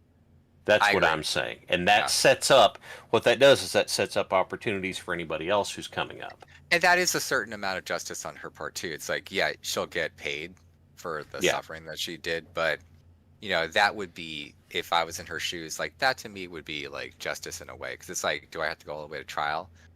I can cash out, and at the same time, it can be on public record. The world will know forevermore that this company and Vince McMahon like did all that stuff, and they got away with it. Yeah, but they didn't, because everyone knows who they are and what they did. Yeah, and that's like a forever, like a taint upon them. That's a forever black mark. And TKO could be like, whoa, that was before our time, whatever. It's like, but that's the whole criticism. It's that the culture still exists, and it's going to be a long time before you like wipe away that stain. You would actually need to. I feel TKO would have to sell the company and have to get bought out by other people. Although I know there's rumors like, oh, like maybe they're willing to sell now, because TKO is actually billions of dollars in debt, and they were before they even acquired WWE. Who would they unload it to? Like the likely partners would be like the Saudi Arabia. It's like, oh, potentially an even worse person get a hold of the WWE. So I don't know who would clean up the WWE. I don't think it's good if they sell WWE, because I don't think the next owner is going to be a good owner. No. And so back to look, I'm gonna grab a hold of us and go back to Grand Slam now. The 4 million. Well, hold on. Let me finish out the Mystico MJF thing. The way this ended, it perfectly set up for a rematch, and it hasn't been announced, but I mean, people had theorized it could be MJF against Mystico at All In. Yeah. Which I would say, I'm gonna pound the table, they absolutely should do that. All In Texas, Mystico, arguably the biggest lucha star on the planet at the moment, and has been for like years. Yeah. Yeah. They are just under, I think they're like 1,500 away or less from selling 20,000 tickets. Yeah. I think that it's 18 days, I think, 17, 18 days until the show, so like a little over 2 weeks, 2.5 weeks. I think they can easily, because in a week, before I think even this, maybe since Grand Slam or a little before, like they sold like 1,000 in a week. They're pretty good. I think they can get 25,000 by the start of the show. If they do MJF, if they put Mystico on that card, I could easily see maybe like an extra 5,000. Like he's that big of a draw. Like he could potentially just being on the show could draw 5,000. And if people. He's going to be that big of a draw, $30,000 people, and WWE fans would be like, so what? It's like, no. Name another company that domestically is doing that. Even at 20,000, that's going to be like, I think their biggest American, and AEW's perhaps the biggest American show. I think. I think so. The first Grand Slam in 2021 drew 20 and some odd tickets. I could see them doing more than 20,000. I could see them doing 25, which I think would be. I would have to look, because maybe like 30.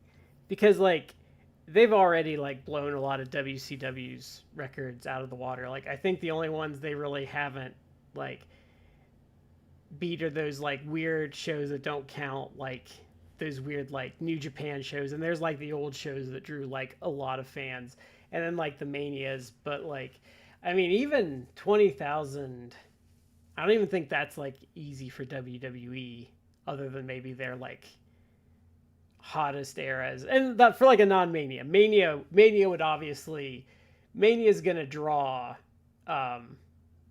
For well. for sure, like the big shows, like SummerSlam, Survivor Series, Royal Rumble, like they could pull 20,000 WWE like easy. Yeah. For like a B pay-per-view show like Backlash or something, If it had a good card, probably it would. less. Yeah. Yeah, but they let's do a 5-match card, and the card isn't even that good, and they're also, like we've talked about in the show, they've been jacking prices, so it's like, yeah, you may only get like 15,000 because it's like you got a 5-card show, a 5-match pricing card. people It out of sucks. their Yeah. they're you're pricing people out of their shows. But Yeah. it'd be like record profits. They'll come out there and be like, we made like the record gate, and people will clap. I just hate. It's like, I just Who hate. cares? You got built out of a Nobody credit cares, limit. Krillin. I just hate. Great. I hate that for their fans though. Like I hate that they're pricing them out because, like, Yeah. because I mean, like, it just sucks. Like, because like a lot of their fans are longtime fans and stuff. And like I get up in the ticket price and stuff, but like make it affordable for like your fans to get there, because like, you know, like if you're like kind of getting up there and like that's like, you know, maybe your one treat for the year and you don't have a lot of income is like WWE comes to town and you get a ticket. Like maybe even if you treated yourself and got like a better ticket, now you're getting pushed up the venue or out. Like it's just sad. Yeah, you're going up to the nosebleeds. And I mean, like a lot of sports are doing that, and I just hate it. But so this is the $4 million pesos 4-way match. So this is Hologram defeats Leo Rush, Mascara, Dorada, and Ricochet. I actually thought this was the best match on the show by a lot. It was a lot of fun. I a lot of fun. I think I would agree that it was the best match on the show. It was a lot of fun. The 4 million pesos match, which I think Excalibur had to point out, like that was like $211,000. It reminds me of mathematical calculation. It reminds the exchange rate. I was just thinking of it was an early Venture Brothers episode where he's getting his Dr. Venture's getting his check for teach. He's like, oh, this is very generous. And he's like, oh, it's in pesos. See, I liked it. The 4 million pesos thing sounds really punchy. It sounds good, but it's also in line with the other, money challenge matches they've done, because they did the 4x4 $400,000. So everyone on the winning side gets 100,000. So it's in line with that. It's not out of line for it, but it sounds really good and punchy. You know why I like it, Chad? Tell me. Taking them to the pay window, baby. The pay window, Daddy. The pay window. Look, it's a great way to add meaning to these matches. Someone got in TK's ear, Tony Khan's ear, and I think they finally were like, look, no one gives a damn about the ratings. Stop the ratings. And they've been quiet for the ratings for like I don't know how many. They use them every now and then as a building block but this is so good. Wins, because like they're like, oh, Hologram hasn't lost a match. Like they'll talk about like wins, but someone got in TK's ear and it was like, look, do away with that shit. The kayfabe you want to do, if you win this match, you get a lot of money. Like the winner shared the purse back in the day, as Gorilla Monsoon used to say. I always talk about how it's so silly. It's so silly, but it's like that's. I love it. But that's real life. In real life, well, I told you in real life, like boxers, UFC fighters, whatever. Like the winner gets more money. It's like win the match, you get more money. It's a kayfabe thing, but it's brilliant. It's like yes, I love it. Yes. Yeah, because anyone that watches UFC and like goes and like looks at the payouts, like you see you get. Like, if you're like a mid-tier fighter, it's like, oh, okay, you got 25 grand to show and you got 25 grand to win. Like, it makes sense. And I've always said my biggest problem with modern wrestling is I miss when wrestling was weirdos fighting for money. Like, that's what I miss. I love this simple concept that I've seen some people do, and this is like back in the day, but it's like, oh, I want to be champion. And not even just like, oh, the prestige is like, well, if I'm champion, I'm going to get featured. I'm going to get endorsements. I'm going to get whatever, and that's going to make me more money. It's like, oh my God, like that's the most simple reason why you want to be a champion. It isn't just like puff your chest like I'm a champion. It's like, yeah, if I'm a champion, that's going to make me, I'm going to be featured more. I'm going to have more matches. Like, Yeah. People in kayfabe, people are gonna want to, I can go and like do meet and greets. I can get endorsement deals. I mean, whatever. Like, it's a big deal. Like, I'm gonna get more money being a champion. That belt. It's like that's so simple, but and you're blurring the lines because you're making it more real. Yeah.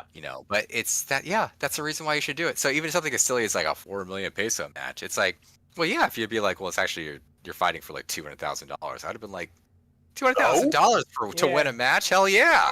Yeah. See, Like, I don't need $200,000 in my real life a year. Matt, I wish. Yeah, I was gonna say it's not even that it makes it more real; it makes it easier to suspend disbelief. Mm-hmm. It makes it easier to buy into it, and therefore it's like, well, of course they're pulling out all the. Okay, I had that criticism earlier on in AEW. I called it the AEW excess. It's like, why are you trying so damn hard for this singles match that's on at what, like 8:35 in the show? And then, but now when it's like, hey, there's $100,000 on the line, I'm like, hell yeah, get after it, win that paper, And so, give me. I'm in the same boat. I love it, and they have this match, and one of the things I really love about it is the fact that we start with the heel. It's a classic trope. You start with the heels working together, and then they start arguing between each other. And they do that here, but Ricochet and Lio Rush are just such snotty little jerks that it's great. And they were really, and so they really worked as good bases for Dorada and Hologram in this. I have to say, Hologram has been quickly shooting up my list of favorite wrestlers this year. Oh, he was so fun in this match. He was fantastic, and Dorada's awesome. Dorada's awesome too. But this I loved was also like another big win for him, and a really good way to showcase the only criticism as I watched this was that I loved Hologram in it. I too I've become a big Hologram fan, and I think he's good. But the problem for Hologram is that you have a guy like Bandito who is, I think, a better worker. Even though Hologram's a great worker, but Bandito is a fantastic worker, and I feel Bandito has a cooler look and has more like charisma. So to me, more it's like too. he has like the intangible thing that it's like, if I had a choice, like which of these two guys am I going to have be a big star? It's going to be Bandito, and not that he can't make Hologram. Hologram Carpenter, I think, is his like. You could put like the TNT type. You could give him like a transitionary TNT reign, but like Hologram is like a mid card Carpenter. Like you're never gonna, even in CMLL, I don't think you'd ever push him to the top. He's like a mid carder, but like he doesn't have. He's good though. He is good, but he doesn't like you said. He just doesn't quite have the charisma, because even in this, like, Mascara Dorada is like obviously a better talent than him. As much as I enjoy Hologram, like Dorada does have like a lot of those. Like Dorada, if you got him on your roster long term, like you would do stuff with him, like main event wise, because he has like that next level of. I think Hologram just is like, I think he's great, but there's like a little something that he's missing. That's something like Bandito has. Charisma, just the star factor, that if he were able to get that, I think he could become a bigger star than he is. But I do think you can absolutely use him to hold like your secondary title. Like he's really good. Hologram is your mid-card, fun to watch, gets people excited guy. When you're doing the show and you're like, oh gosh, I don't want people to drop off here. It's like, we'll have a Hologram match. He's fun to watch. People like him. There you go. And look, I know everybody who works on a wrestling show wants to be in the main event. They want to prove that they can do it. I get that. But I'm going to be real honest with you. The idea of being that go-to guy in that mid-card spot that everybody loves, that you can go out there and it gets everybody fired up for, dude, I would love that. Well, he like you said, Bandito is a more complete package than Hologram is. And I think Hologram's overness might be stymied by the gimmick itself means that he doesn't talk. Hologram shows up, he has cool entrance, he does cool stuff. Great. But he doesn't, the nature of the gimmick means that he doesn't do stuff that would push to that next step like Bandito does. But I think though, as far as like if you're making a career of wrestling to earn a paycheck, being that go-to mid-card guy is much more lucrative long-term than being a main eventer. Because I talk about that with like when I play Phil Singer games. They have like Legends of Wrestling. And people always want like the big names. And I'm like, well, there's already more main eventers than I can possibly get to in my booking of stuff. But it's like I always need mid-carders and lower card guys because you're always churning there. And like those are the bodies you always want a new guy to like throw in there. Like, you know, like Rip Rogers comes out like, ooh, like, oh, I can do all this like stuff on the bottom of the card with Rip. But it's just like, and it's like, oh, well, there's this main eventer. It's like, oh, well, I guess I'll get to him in like 3 years when my current guys have like cycled out and I've gotten to the next guys I haven't gotten to yet. I think there's just like, I think people should be realistic in that, yeah, being a main eventer is great, but but like a big time promotion at most has 6 of those. And it's like, maybe be a good mid-card, or maybe, hey, be a comedy undercard act. And I bet like long-term you'll cash more checks being that guy. Yeah. In hindsight, the thing that I wish I had done was be willing to be more goofy, more silly, because it was different from what everybody was doing.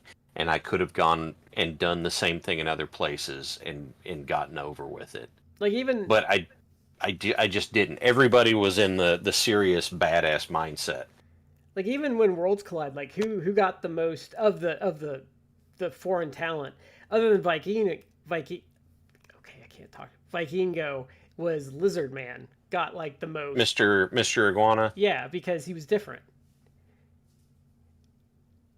So yeah. Yeah. So. But this match was a lot of fun. Really, you know, these guys had a really good showcase, and then, you know, Hologram, big portal bomb, fun finish, fun match. Yeah. So then our next match... And Matt, it's like you said earlier, Ricochet and Lio Rush in this showed ass a lot. They got beat up a lot. And I actually loved at the very beginning when Lio and Ricochet were like basically teaming up. We're gonna team.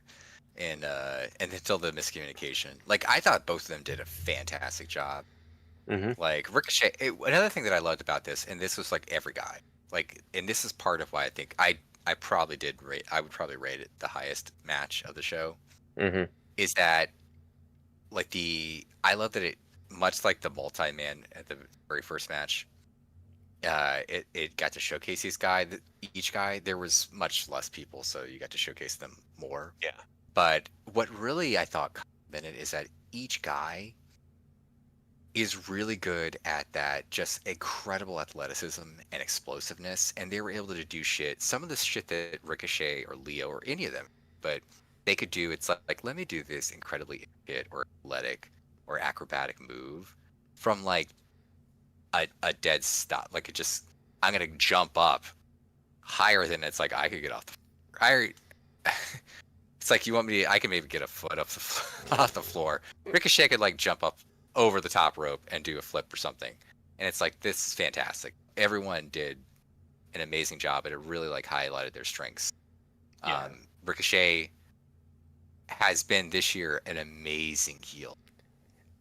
Lio Rush was great as like a dick bag too. Lio Rush it makes me happy that Lio Rush got his shit together and like he could come back, and he's really been entertaining. Like I'm just glad that he's you know gotten it together.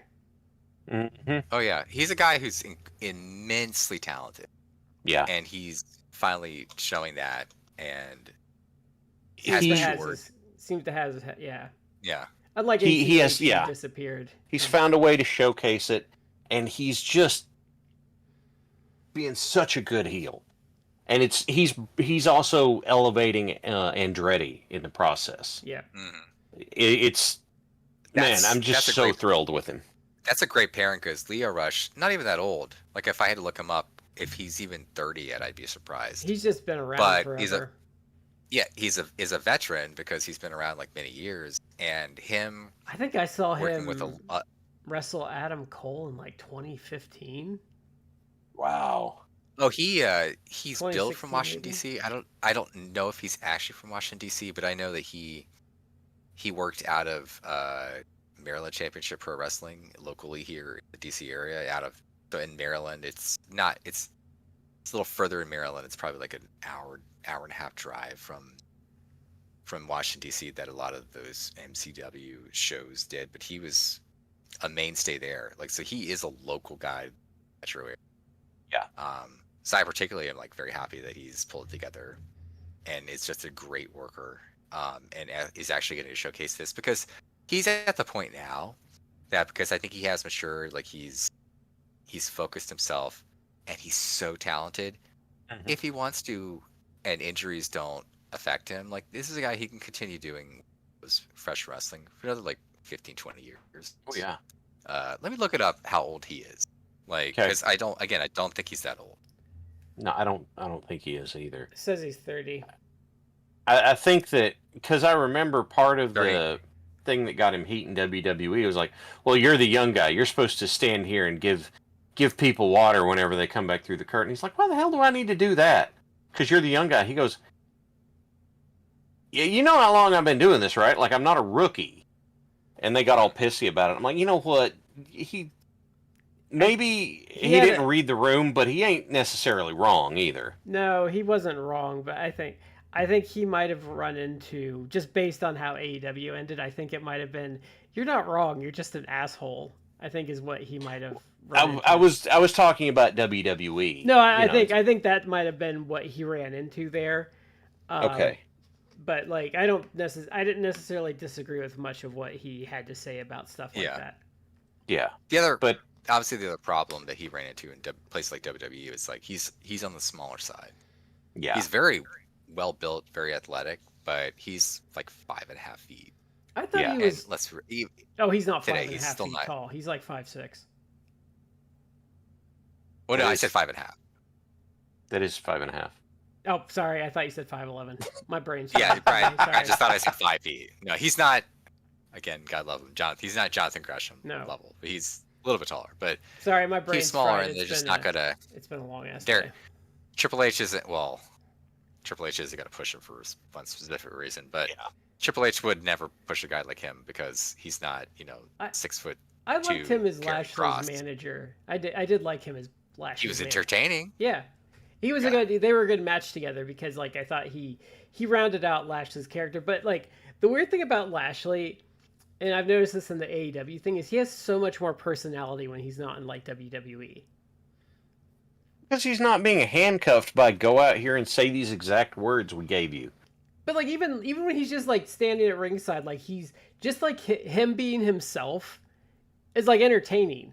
Like I kind of like the carefree like happy thing he has going on in AEW, where it's like, yeah, I'm gonna maul you, but I'm the nice one from the AEW thing. Oh, that man, I don't know. That's my problem with that is that it's feeding the cool heel thing, but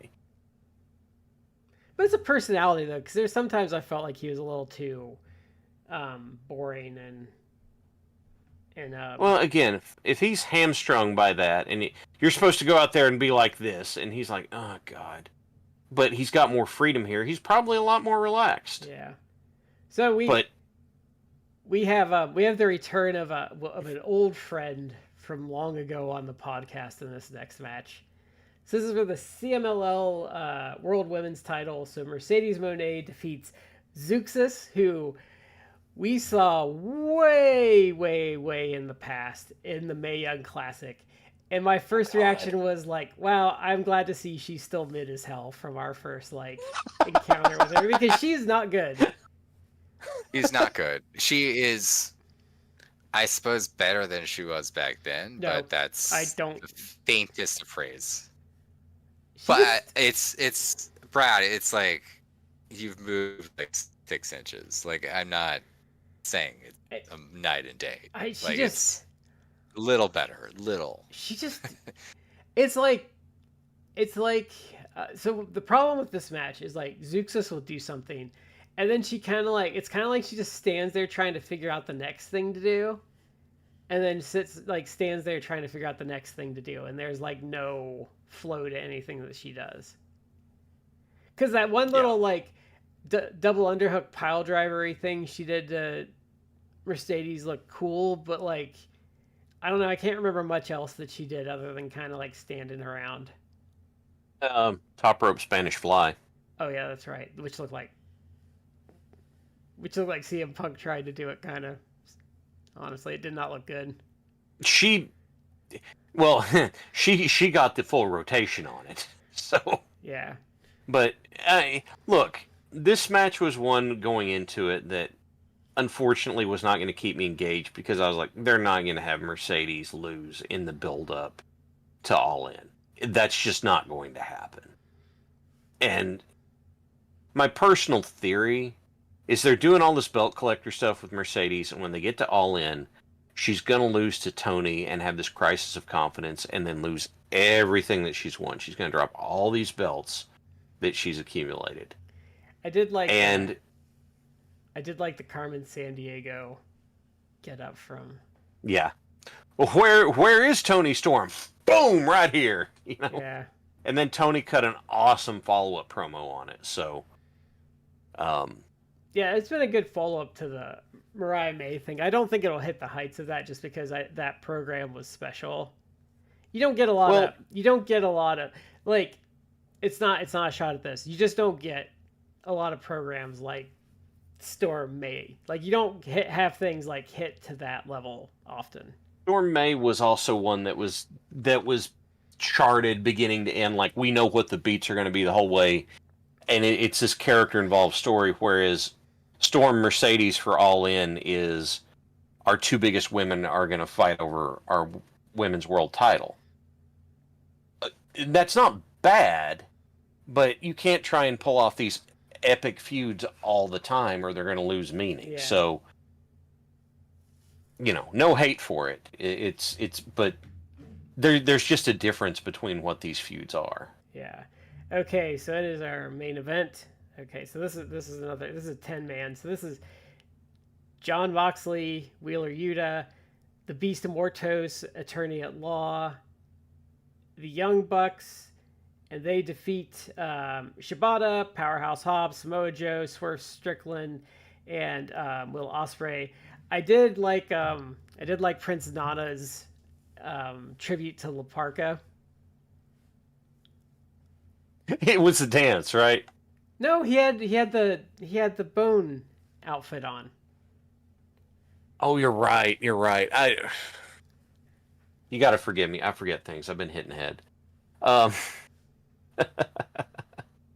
first thing I need to say. Oh, and about Ospreay this, had feathers everywhere. It was offending me greatly. Like feathers. The first thing about this I got to say is, first of all, it was really cool that TK goes to CMLL and's like, look, we'd like to bring Beast Mortos back for this. Can we work this out? And they worked it out, which is great. And then here we have, and then so he gets to be in it. And then second, Mortos, dude, could you leave something for the rest of us? Dude used to be a nurse, used to be a vet. Now he's an attorney. He ripped as hell. He's a popular wrestler, more than likely very handsome, and dating one of the most popular women on there. It's like, dude, what? Because in the last week it got revealed that he is legit dating Mercedes Moné. Yeah. And the thing that I found the most funny about this is that someone, God, who was it? I think it was another worker. It was somebody who said like, "Oh, I've actually seen Mortos without the mask." Yeah. And I think the term they used was like, he is like distracting or disgustingly like good looking. He's distracting. Like he's like leading man good. It's like you're annoying. He's like annoyingly, like you're annoyingly handsome. Yeah, you're just like you look at him just like like annoyed. It's like, come on, dude, come on. Like, you don't got to be good looking. Come on, some of us are trying to get women here. Like, look, he's a great worker. I think he's finally. Ironically, the Mercedes Moné thing in the last week, I think, has given him a lot of attention. But he's a fantastic worker. He's a real like. He's emerged as like a true like carpenter. Oh yeah. Where it's like he'll go out there and literally anyone in the card, anyone on the roster, he can have a great match with and make them look like $1 million. The only thing I have to say negative about him, like as a worker, is and we talked about this during the Action Dean show, is he gives too much sometimes. It's kind of a problem like Bam Bam Bigelow had.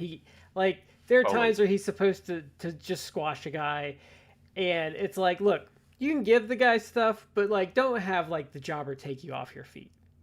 Yeah. That was my problem. Like, I really enjoyed Mick Foley. I enjoyed his title programs and everything, but watching him, I'm like, dude, you get your ass kicked too much.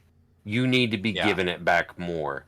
And the same thing I would say goes for Mortos. Like, dude, I appreciate the hell that you help people look good, but you need to be taking a little bit more for yourself. And I agree. It's the Scott Hall problem too. It's like he's a little too good at making people look good.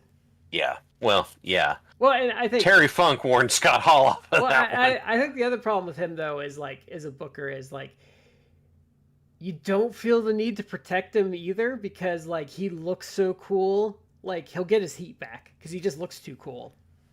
I appreciate the dude wearing the mask in order to handicap himself for the rest of us, but he'll get his heat back, and he also is so good that he's one of those guys that there's certain guys out there that it's like they can lose all the time, and a guy like Eddie Kingston can lose all the time and there and cut a promo. It's like immediately get his back because he can emotionally draw you in. He's a good worker too, but so he can draw you in that way. But a guy like Beast Mortis is like he doesn't talk, but he can go out there and he can do like it's like, oh, I lost again. It's like, oh, but then he's gonna have like an awesome match with hologram, and it's like, oh well, shit, this guy's great.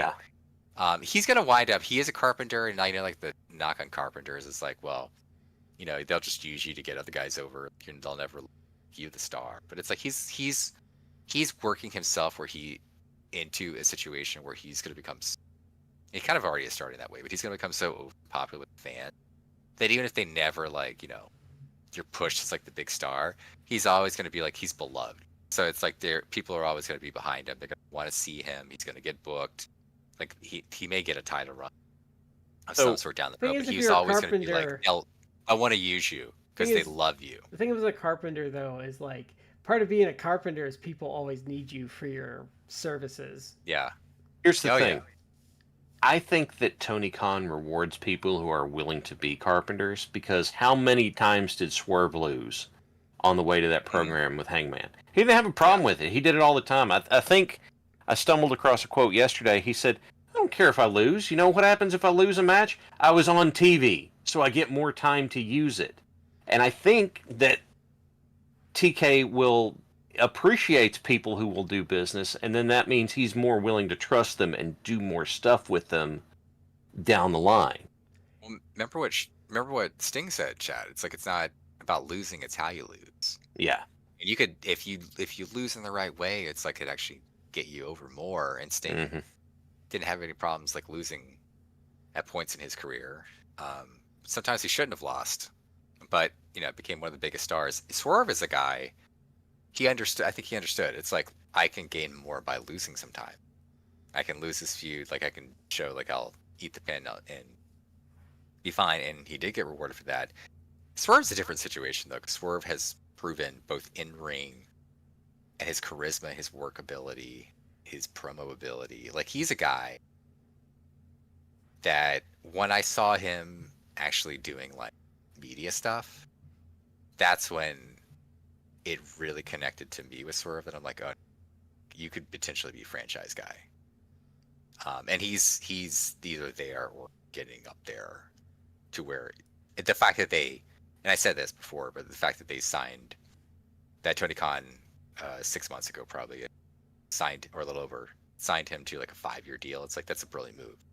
This is the guy you can base your promotion around. We're- And be a top guy for. We're like the Fed pillars, like, Years to oh, come. he's gonna sign like, oh, he's gonna totally sign with WWE. And he like kept replying like, LOL, no. No. Yeah. He's like, I know my worth, and I know that I got to be appreciated here.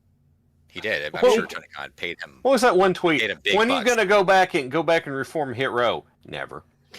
Yeah. It's just like, dude, I gotta appreciate somebody who's just like, shut up. I mean, he I- might be willing to go back to WWE, but it's like, look, I'm not working with that clown top dollar again.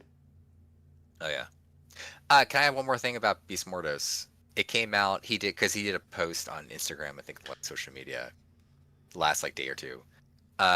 This like last few days meant a lot to him, and he posted about that. And it came out that Tony Khan personally went to like CMLL management because Beast Mortos did have a relation. He was working for AAA, and obviously there was like bad blood between AAA and CMLL historically. And I guess Beast Mortos started his career with CMLL. I think it's with CMLL, or at least like in Arena Mexico, like 14 years ago. And Tony Khan personally like went to top management and was like, look, he's no longer with AAA. He's part of our company. I would love you could this guy be in your show, be part of everything. And apparently it was like well received. CML, like the ownership, I forget the name of the individual, so I apologize. But Salvador like- Luterot. okay. Yeah. But he was apparently like, not an issue. No problem. Like, come on. The fact that Tony Khan went to bat for one of his employees is like, look, he's a great worker. He just wants to be part of it. I think you should. Maybe it was a whole thing where like, you know what? I respect you for coming and asking me. That respect, I didn't have an issue, but that respect, absolutely. They did, It meant unfortunately. a lot to Tony. Go ahead. They did unfortunately tell him to make sure that Roosh and Draglastico lost their number. Yeah, well, that probably did happen. They have a lot of heat though. Yeah, But, they don't behave very. That's fresher. They don't. No. There's. I mean, they don't. What's the best way to say it? They don't behave very well, at times. they do have behavioral issues. It Yeah. seems. They But Beast Mortos, they've had some of those God. issues in AEW. They've just been a little less. yeah, Who would have thought that LFI had issues with authority? yeah. But Beast Mortos meant a lot to him. He posted something on social media where it was like a bunch of his family and Mercedes. Where he's basically saying like, hey, this meant a lot to me. Like he invited like his mom, his son, like a bunch of family to come and watch him. So it just kind of again emphasizes that Tony Khan, I respect Tony Khan because people do think that for his talent. Yeah. Which again, it's not even just because people try to use this as a negative. Oh, look at this Tony. It's like, no, that's not it. Like Tony Khan, he pays these people well because he, as you've said before many times, Brad, he treats this more like this is an actual like sports franchise. So I'm going to respect the talent and pay them What they're worth. what they should, their worth, and pay them well. So and treat them like human beings and actually treat them well. So they want to come to work. They want to like show up for the company. There's like a contingent of online fans that bitch every time he signs people to big money contracts. Like, well, he just overpaid for him. Like, what? No, you mean he paid him what he's worth? Yeah. And it's like I'm sorry, but paying like Okada $1.5 million a year, like that's not overpaying. That's paying someone what they're worth. He's One of the paying them biggest what stars he in the thinks world. they're worth, Yeah. and that's not overpaying because he thinks they're worth that much. You say it's overpaying because WWE doesn't want to pay people that much. Yeah. I mean, go. That- There's a good video. Linked you. I linked it to you guys, but there's a video talking about Stevie Richards and what he made in wrestling, and it was kind of actually really sad.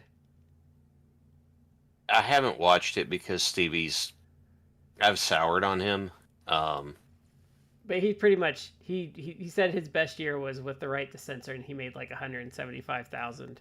And he said there were years that even in WWE there were years when you did like paid your taxes, and did all the expenses on the road, that he was a net negative on money. And I think I don't know if he said it outright, but I think he said like he's made more on his like obviously his like YouTube and his tech stuff and his like fitness business than he ever made in wrestling. Yeah. And that frankly should be embarrassing. That you've got people who are performing on your national TV show, and when it gets to the end of the year and they pay their taxes and their travel expenses and that sort of stuff, and they're breaking even or coming in at a loss, that's downright embarrassing. It's particularly embarrassing because they're in a profession that long term is very likely going to have very, very negative effects upon their health. Yeah. Like what do you mean? Like and I get that even with professional sports, the very Tom Brady, set for life. His children set for life. His grandkids probably set for life. And all the wealth that he has acquired by that. Whereas somebody who maybe does 5 years in the NFL, like their contract, they may not have that same amount of money. I get it. But at the same time, it's like there's many, many, many wrestlers. It's like, what are they going to be like at 60? Like hobbling? Yeah. Like barely able to move? Like, because they've beaten their body to hell and back. And for what? Like, not that every guy should get Roman Reigns level money, but they should be paid a good wage. But like Stevie Richards, like, I mean, I know he's not like a huge like star, but he was there during a hot period, and you're saying like his best year was under 200,000. Like, I just kind of, and and he doesn't seem like a guy that like lives extravagantly, so I'm pretty sure he was, living cheaply on the road and stuff. But like, you're not splitting rooms and transportation and stuff like that. And like, I think I think he was saying he was getting under six figures a lot of years, and it's just like you can't pay them like a baseline of like 150. Here's the other thing that I don't see people discuss much, and I don't want to put words in anybody's mouth, but I don't see discussed much, is not only is WWE paying them less, but since AEW treats them like they're part of a sports franchise, AEW covers travel and lodging, which means that that's not coming out of these guys' pockets like it is in WWE, where incidentally they're paying them less. Which I think that part annoys me, because like if you're WWE, like I understand you have to have a budget and everything, but it's like you should not be paying less than another company, especially like I don't feel like he's paying people extravagantly.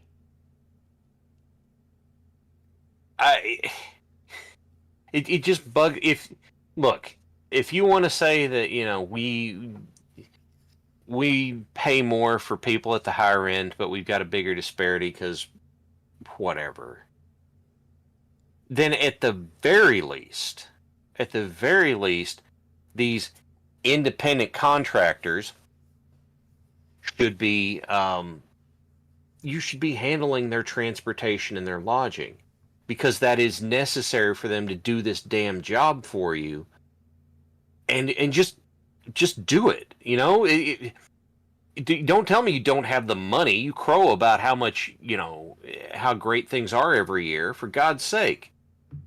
And what happens with the big stars is the big stars negotiate in getting a tour bus with their stuff, so they don't have to go through airports, and so they don't have to stop and sleep at a hotel. They can just ride it there, and it's like, why do you think that's such a big deal? Wasn't there like a lot of butthurt when Brock did that for himself towards the end of his first run, and people were just like, "Oh, what does he think he is, like Mr. Fancy Pants?" Like, no, Brock just wants to. Brock's problem is that he bought his own plane, and like just buying the plane is not the majority of the expenses with it.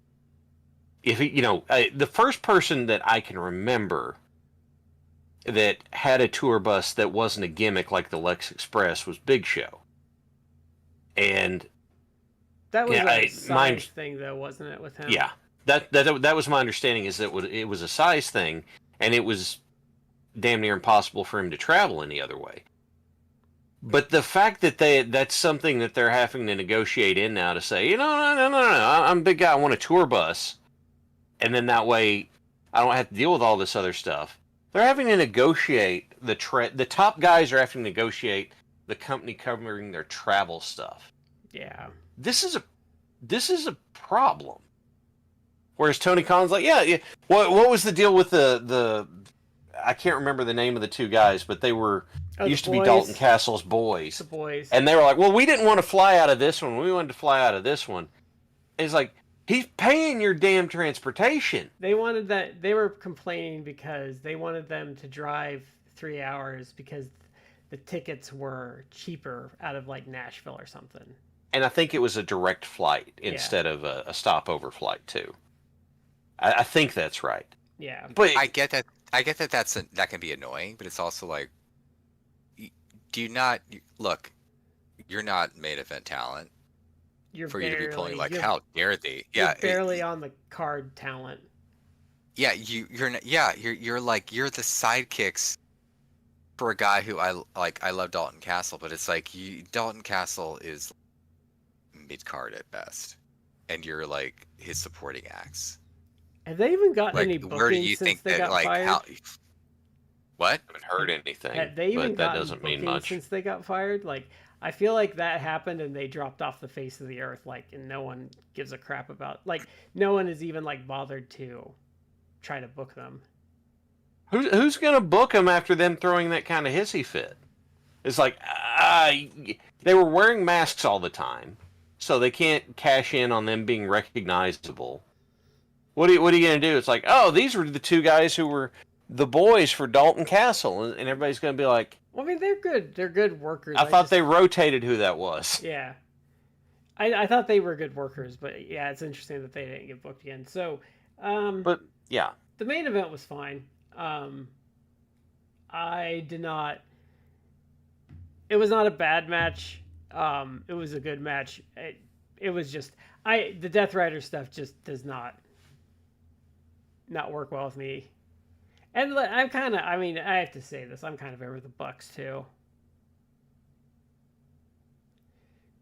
The Death Rider stuff has become more interesting, but I am ready for it to end. And I think it can continue in some respects, where you could still actually do stuff with Mox and Darby that doesn't need the title. If he's back and healthy, you could do stuff with Mox and Eddie Kingston that doesn't need the title. Yeah. So they could do that. I'm kind of with you with the Bucks, where it's like they went away for a while and they came back, and it's like you're still doing the whole heel. We're the executive producers. I was thinking that too. I'm like, they've only been back for a couple weeks, and I'm already kind of like tired of them, because I think they came back doing the same stuff, and it's just like, yes. And I'm kind of not. I'm kind of over like that gimmick too. Like, it was something that when they what did they like pile drive Tony Khan, like it was a neck break, thing like that. It's like that was like a potentially hot angle, and then we talked about this in the show. It's like they never show up. Same thing with like John Cena turn heel, and it's like, oh my god, that's crazy. Let's hear him talk about it 3 weeks from now. It's like, it was the same thing where it's like, oh my god, what a hot angle. They like attacked the owner of the company, and then you didn't see them for like 2 weeks, and it's like, wait, what? And then it came out like, oh well, with their new deal, they had like a limited number of dates. It's like, then do like the dates that they're like they have for like the next 3 to 6 months, and then they could take a 3 to 6 month break, and then they come back. It's like, what do you mean like you're gonna do that? Hot angle. Oh, let's follow up on that like 2 weeks from now. Don't do that. That's dumb. So the fact that they came back after like being gone for like months, and it's like they're doing the same thing. It's like, I don't know why they're doing it. I don't know if like they're in a holding pattern. I guess maybe they are because it seems like the direction, whether it's been announced or not, I don't think it's been announced. I think the direction is the Bucks versus Osprey and Swerve at All In, which is a big match. But then it's like, well, where are you going to go from? I think that the Bucks are still doing the same thing because it feeds into the Hangman Redemption storyline. And so I would expect that after All In, I would expect something to change. I don't know what, I don't know how. I don't know. That's why I think it's there, and I think it was a loose end to tie up. Are they suffering for it a little bit right now? Sure, I can get into that, but I don't know. I don't have a problem with it. I just don't care. I feel nothing when I feel like after we get done with this story, they're going to do something different, and it's going to be engaging again. I feel like I need them to change something up, and I need Moxley to like take some time off because I'm kind of over Moxley right now too. I think my bet is that both of those things will happen after All In, but it just feels consistent with when they wrap up storylines, if that makes sense. They just got there's a contingent of guys like I'm tired of, and there's some other guys I feel like they need to kind of figure out what to do with. Like I'd like to see. We talked about them not adding much to the opening match, but I'd like to see them really get like a direction for Brody King or like Lance Archer. Okay, I have a theory for Brody King. I think that what they were doing is consistently having Brody on TV doing Carpenter stuff, waiting for Buddy Matthews to come back, and then Buddy Matthews has that story that comes out that's like, my ankle's not healing the way it should, and so they wanted to keep Brody King warm, but they didn't want to do a big thing because then Buddy can't do anything with him when he comes back. And now when Buddy's like, don't know when/if that's going to happen, that might free them up in order to have Brody go do other stuff. I think that they wanted to go the direction of Brody and Buddy as the tag team, but the fact that Buddy, who I think he hurt the ankle in his match against Okada at Grand Slam Australia, which is months ago. Yeah. He said he thought he'd be back in April, I think. And it hasn't. Yeah. Yeah. So that's not good. Because I think he was hinting that it's career threatening at this point. I don't know if it's actual like a bone thing versus it's almost sounds like that's like you rolled a ligament or damaged a ligament. I was wondering how similar it was to Chuck Taylor's ankle problem. Chuck Taylor has bone chips like in his cartilage, I think is the thing. And so like he's fine day to day, but having any like big impact on it is no good. Could potentially like shred all of that. I think did he ever have surgery? Because I think he said he was looking at surgery. He had not done it. When he retired, he had that the sit down with Renee, and he had bone chips that were in his cartilage that were necrotizing, and it's like, I think the concern was he could have the surgery, but there wasn't a guarantee that he could recover all the way, and so he's like, well, I'm okay enough right now. I'm just going to go ahead and retire and become a producer instead. I think that's right. Yeah. What would you do with like a Brody King at this point though? Because like, I don't know. Like I don't know. I think he's a better tag worker than he is a singles guy. I don't necessarily dig the whole when he comes out in a mask thing. I feel like it's a tad too like low rent. It doesn't work with me. But like I think a tag team would be best for him. Maybe. I think that I think if I was going to do it, it would be we have him, because they've been keeping him on TV a lot, we're going to build up and have him do the, we're going to right around the TNT title level and see what we get out of it. And if it's not working as a singles, then build a new team for him. I could see him being like, because they've kind of done that a bit with him. He's kind of like the buddy you go get when you need a tag partner. It's kind of the role he's had a bit of, which I think is fine for him. But I don't know, because like he's an odd duck, because it's hard to tell how over he is too.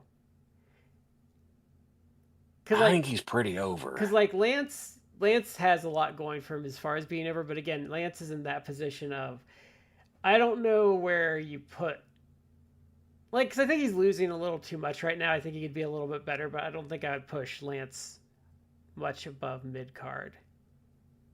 No, you're right. Lance has a ceiling. Go ahead, Matt. I'm sorry. And Lance is older. I think at this point is like late 40s, probably like pushing 50. Let me see. But he's a guy who I thought that the whole like Murder Machine tag team with Brian Cage was great, and Murder Bird. I 48 years old. Yeah. I totally was down with them, and I think they should push them as a tag team. But the problem is, like, Brian Cage got his knee done, but I think he also had like a knee. I think I read it was a replacement. It wasn't just like he got knee scoped. Cage has had some really bad injuries. Because remember, did it happen in TNA? The back injury he had was brutal. Yeah. So he unfortunately is on the shelf for a while. You know, Kyle Fletcher match was a big guy. Mm-hmm. So I would keep him on my roster if I could. He's very versatile. Yeah. I think it is also as like a mentor he would work. Oh yeah. Right. We know he can. He did it with Julia. Look at Julia Hart's transformation and how she's doing now. We know Brody can mentor people up. Yeah, because like I think Brody, even if Brody like couldn't wrestle anymore, like I think he has an agenting future in his. Yeah. Or even like a trainer. I don't know if he's actually trained anyone, but I think he has he's got something to that effect. Yeah. He seems like he's well liked by the talent. Mm-hmm. Yeah. Yeah. Yeah, 100%.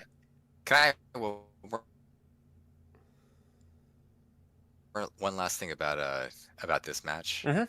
One thing I really loved is I thought that Samoa Joe, which is awesome in this, he just came off as just like a badass. Yeah. Which is Samoa Joe. He got a not big hard reaction to do. too. Like he can walk in and just breathe. Yeah. He can walk in and breathe, but I thought he looked great.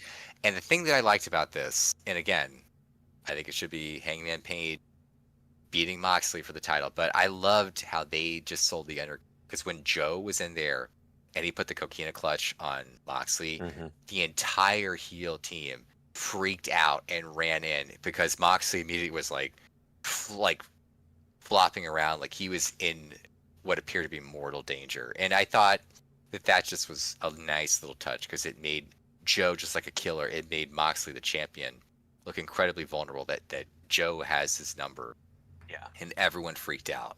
Yeah. Like, I thought that was a great little, like, again, character developing and also building the narrative, even though I think I want the narrative to be, you know, obviously Hangman winning. But I thought that was really cool.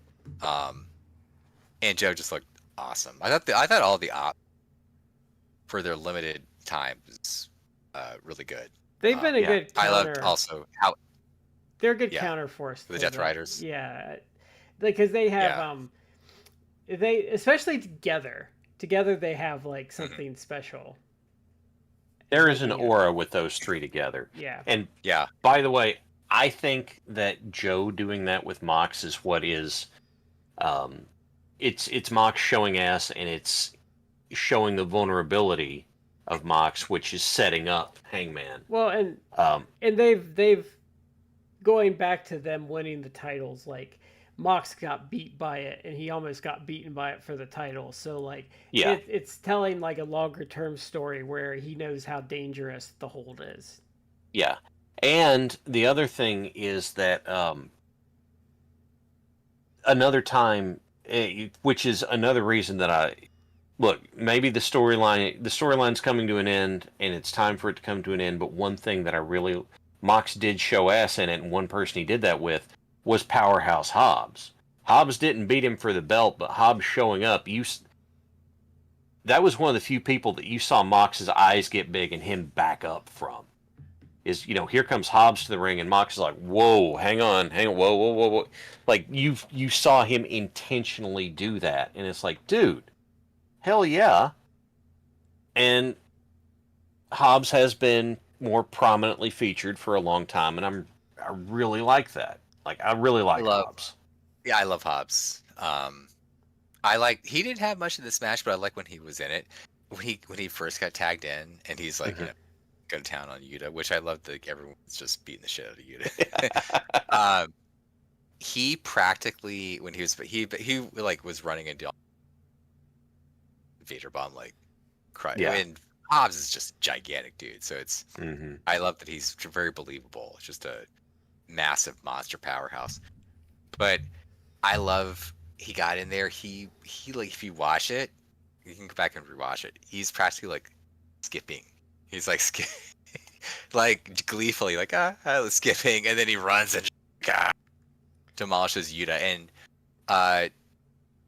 Yuta got the shit kicked out of him points. Like Samoa Joe was like doing shit to him, and then he like turns around and does like this backwards spin kick, and it's like Joe's a big dude in his 40s, did that spin kick perfectly, and to me, I'm sure Joe's a professional. He timed it well, but to me, like, Yuta looked like he ate that kick, like he took all of it, and he just like flopped down. But I mean, I thought there was points in this match. Again, I probably like the 4 million pesos match more, but this I thought was a lot of fun. And this was clearly a match. It's like you have like a big talent in the match, and you're gonna make everyone go home happy. Yeah, just a fun match, big talent, So cool spots. Matt, just for that spin kick you were talking about, I found an interview with Shelton Benjamin last week. I didn't say, but I should have. But the big notable Shelton Benjamin, absolutely eats that super kick from Shawn Michaels in that Gold Rush match. Oh yeah.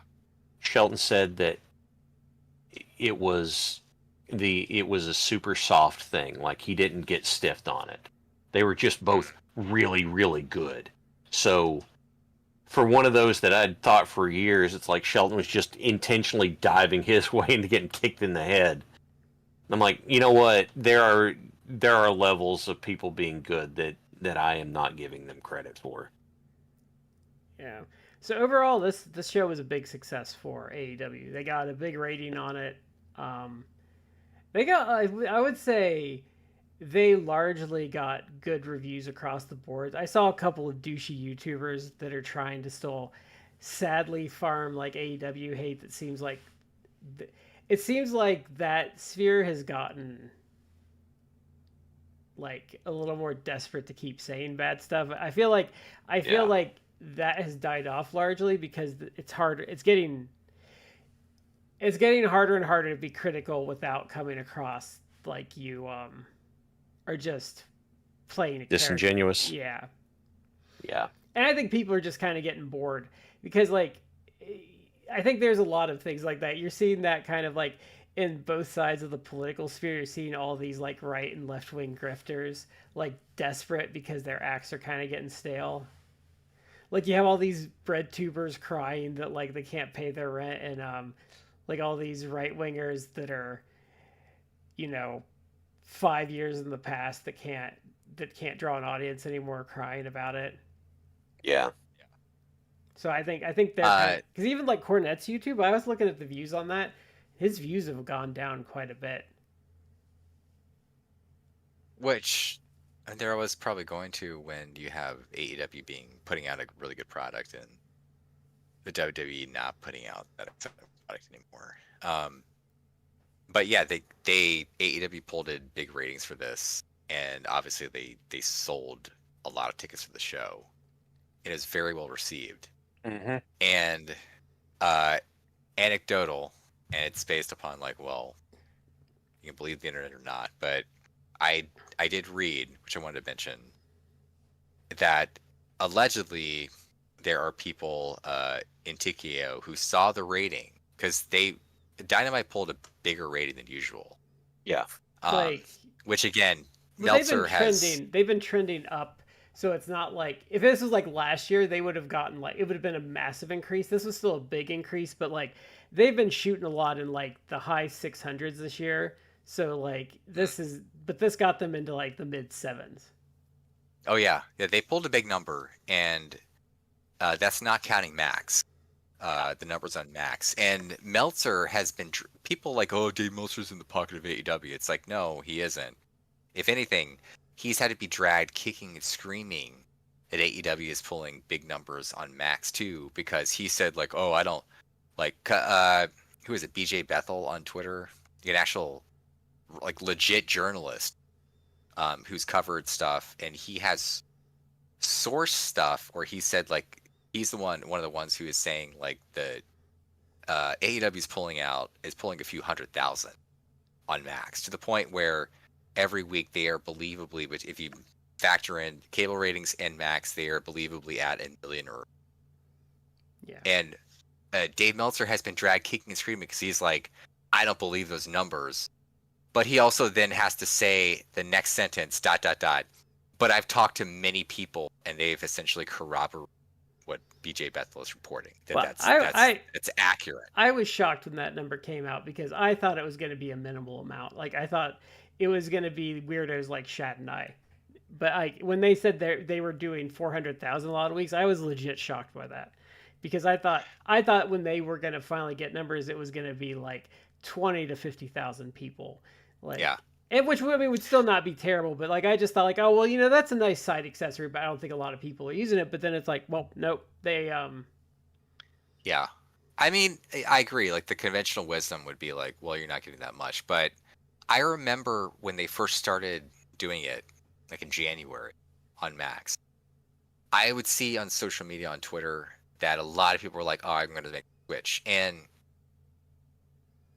eventually at some point it's like when you see like a lot of people saying like, oh, I'm going to switch it, and then and it's not just like they're saying that to puff air. They're basically like, oh, they're saying things which it's like, oh, you must know because you actually are watching on Max. Or like, oh, like the video quality, like, oh, this tidbit, like, oh, like I'm sad I don't get the picture in picture, but there's less ads. They're saying things that it's like, oh, you actually are watching it because you're noting things that you're not just like saying, oh, I switched and that's it.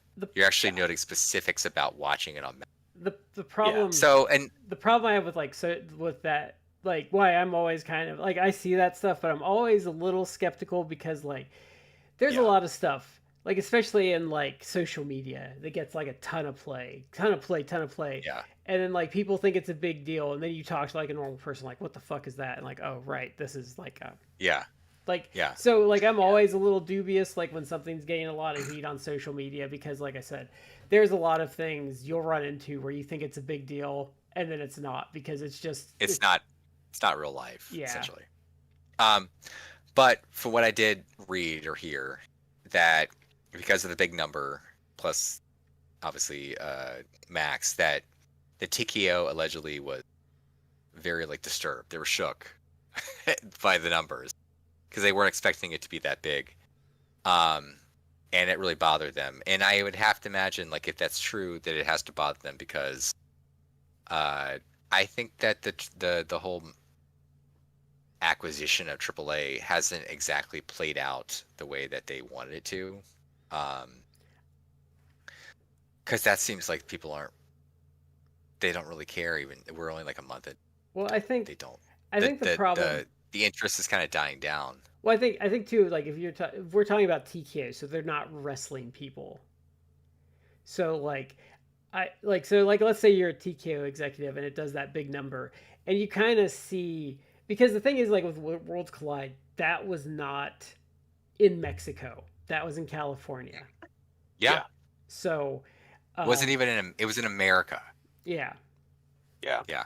So, I think because then you see, like you watch that show and that's CMLL fans, and you realize like, oh crap, the AEW talent is over with the CMLL crowd, but it's like, oh, this company is big.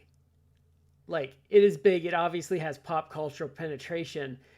And it's like, well, what the fuck did we just buy? And it's like what Lucha Blog said, which he's like, he doesn't know about WWE long term, is like, you're going to lose money if you're going to try to run AAA in Mexico because, like, it's a damaged brand. Like, I know they've gotten some good crowds since, like, WWE's come along, but I don't think those will last. And like, are you really going to want to send, like, Jeremy Borash there for years to book it and, like, keep the stupid, like, the AAA stupidity like at bay that's like turned people off. Like I think like if I just spent all this money on this company and I see this other company and it gets like big ratings, I'm like, oh shit, like did we just waste that money on like a dud?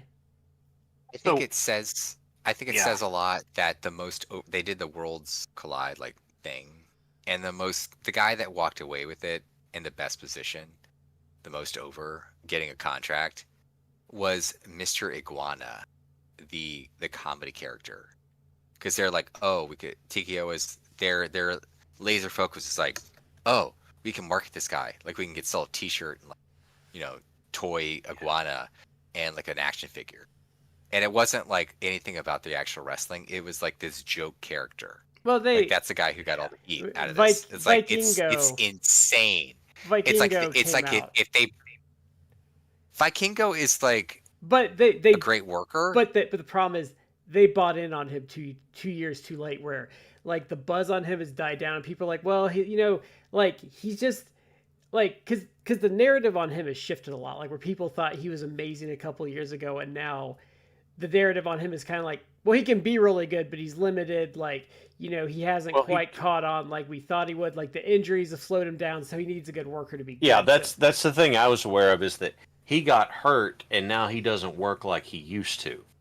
Yeah, and that happens. I mean, that's the risk. Yeah, I mean unfortunately that's just how it is. It happens to a lot of guys. But we talked about Bailey. Bailey has, in my opinion, never been the same since she said as much. She said it still hurts. Yeah. But I just think they got a brand. Like I think if they would have gotten like an assortment of talent, they might have been a little like if they had gotten like some of like the like Aereo or guys like that, like some of those indie guys that maybe like AAA had like snapped up or something, they might have come out of that a little better. But like, what did you get? You got Vikingo, who's a good get, and then you got like Del Rio, who's a walking felony. Yeah, and then you've got people who are probably I'm gonna guess, for example, Latin Lover's past his prime. He's not even contracted to them. Oh, okay. Like they didn't even get like they didn't even get guys who are like marketable for AAA. Like Pagano and Psycho Clown aren't under contract, and they don't even like. I wouldn't even say they work as much with AAA as they used to. I don't know. AAA is really a messed up product. Like they've really.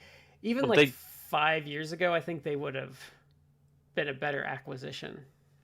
I believe the understanding I had from reading something from Lucha Blog was that AAA made most of their money by licensing out people that they had on their roster. So they go to work for other companies, and they get the licensing from these people going to other places.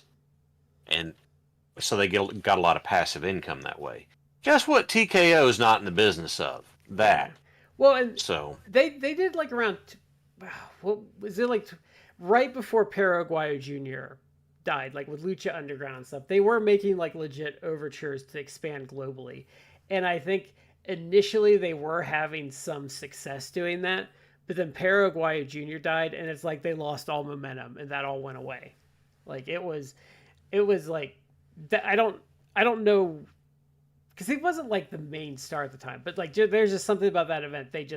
Their global expansion just like kind of poofed out after that. Yeah. And I think it's just been downhill because like there was a while there when they were doing that where I was trying to watch because they did have like a ton of talent that they had gotten from CMLL because I think like Pirata Morgan took over and he was just like he wouldn't pay like the young talents. They all went to AAA. So I was trying to watch it because that's where all the talent was.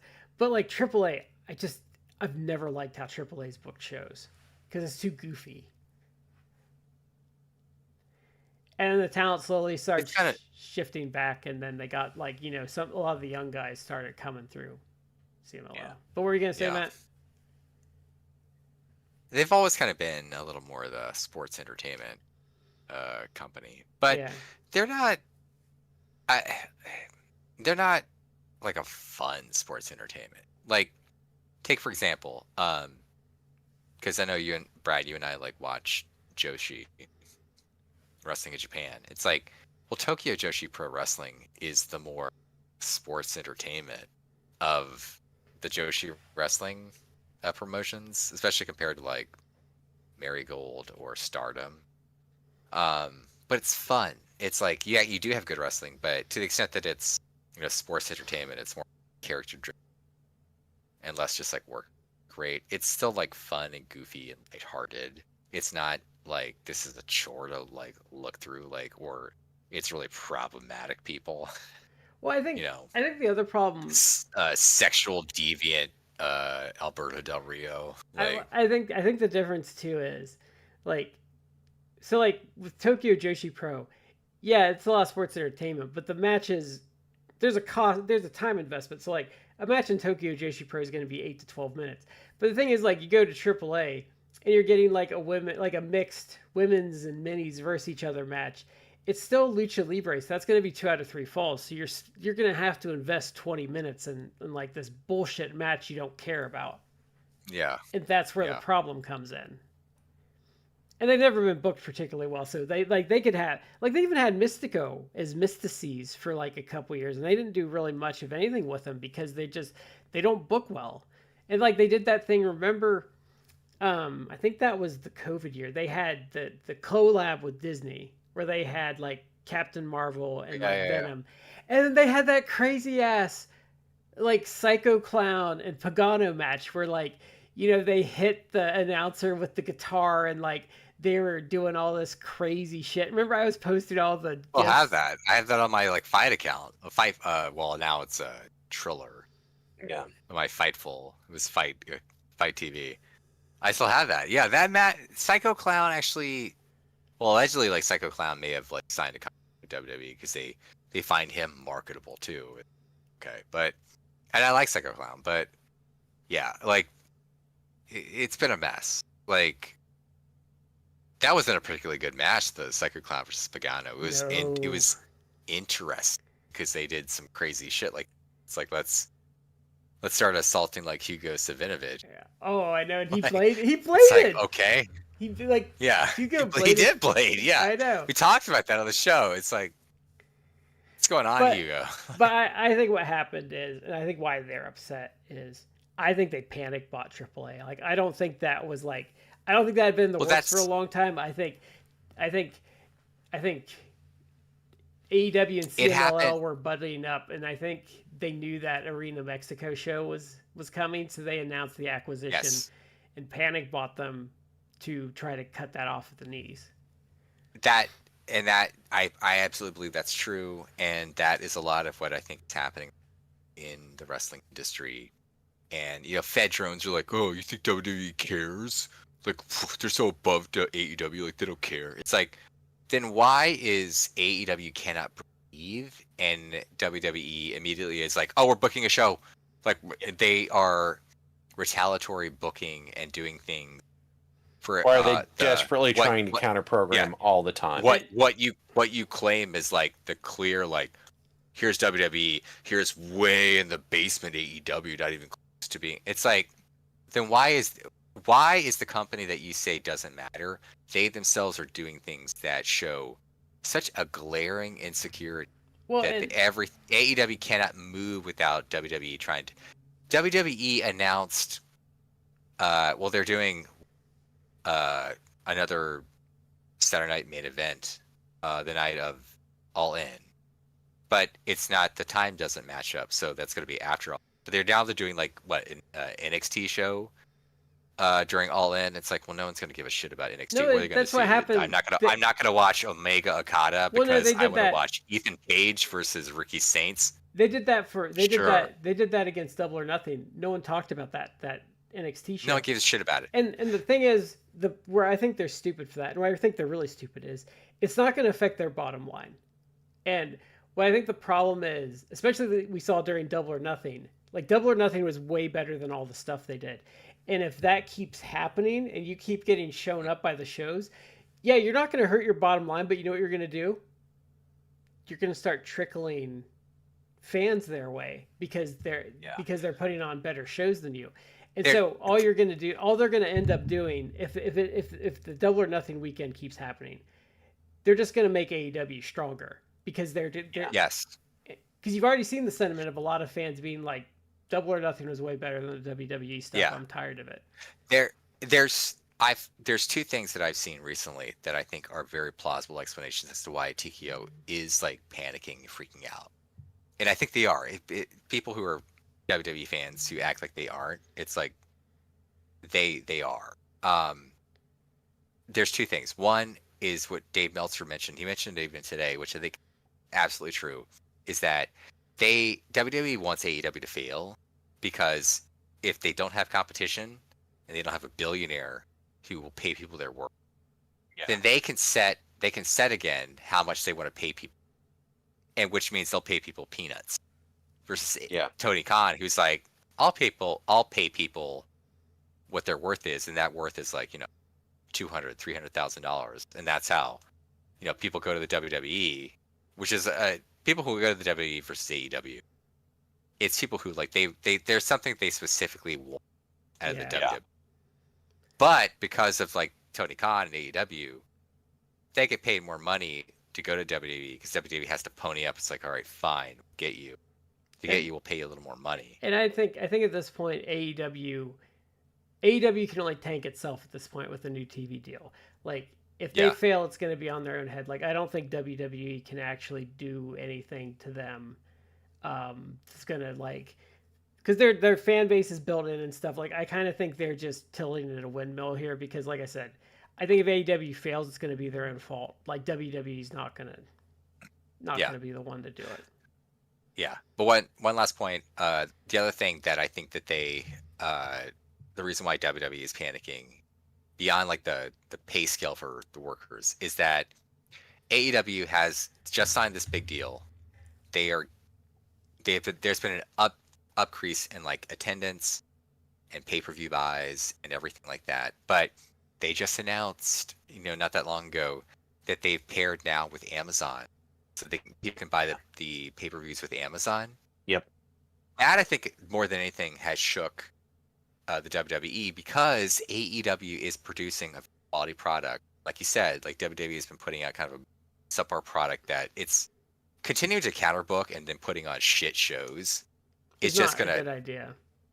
It's not a good idea because it's going to emphasize the comparison between the two, and AEW is putting out better product. But here's the thing. They're putting out a better product for much less cost, and that's very, very dangerous to WWE because it's like their TV deals or streaming deals, whatever, are big money, and Tony Khan and AEW can be like, look at the value we offer for literally a fraction of the cost, and other companies could be like, why are we paying you like $5 billion in a deal when this other company is producing almost the same ratings as you? Because they are. I mean, that rating, the Netflix rating number globally keeps going down and down and down. And it's not, the global rating is not that much different once you compare like cable plus Max with AEW. It's like, why are we paying you $5 billion and they're paying them like under $1 billion?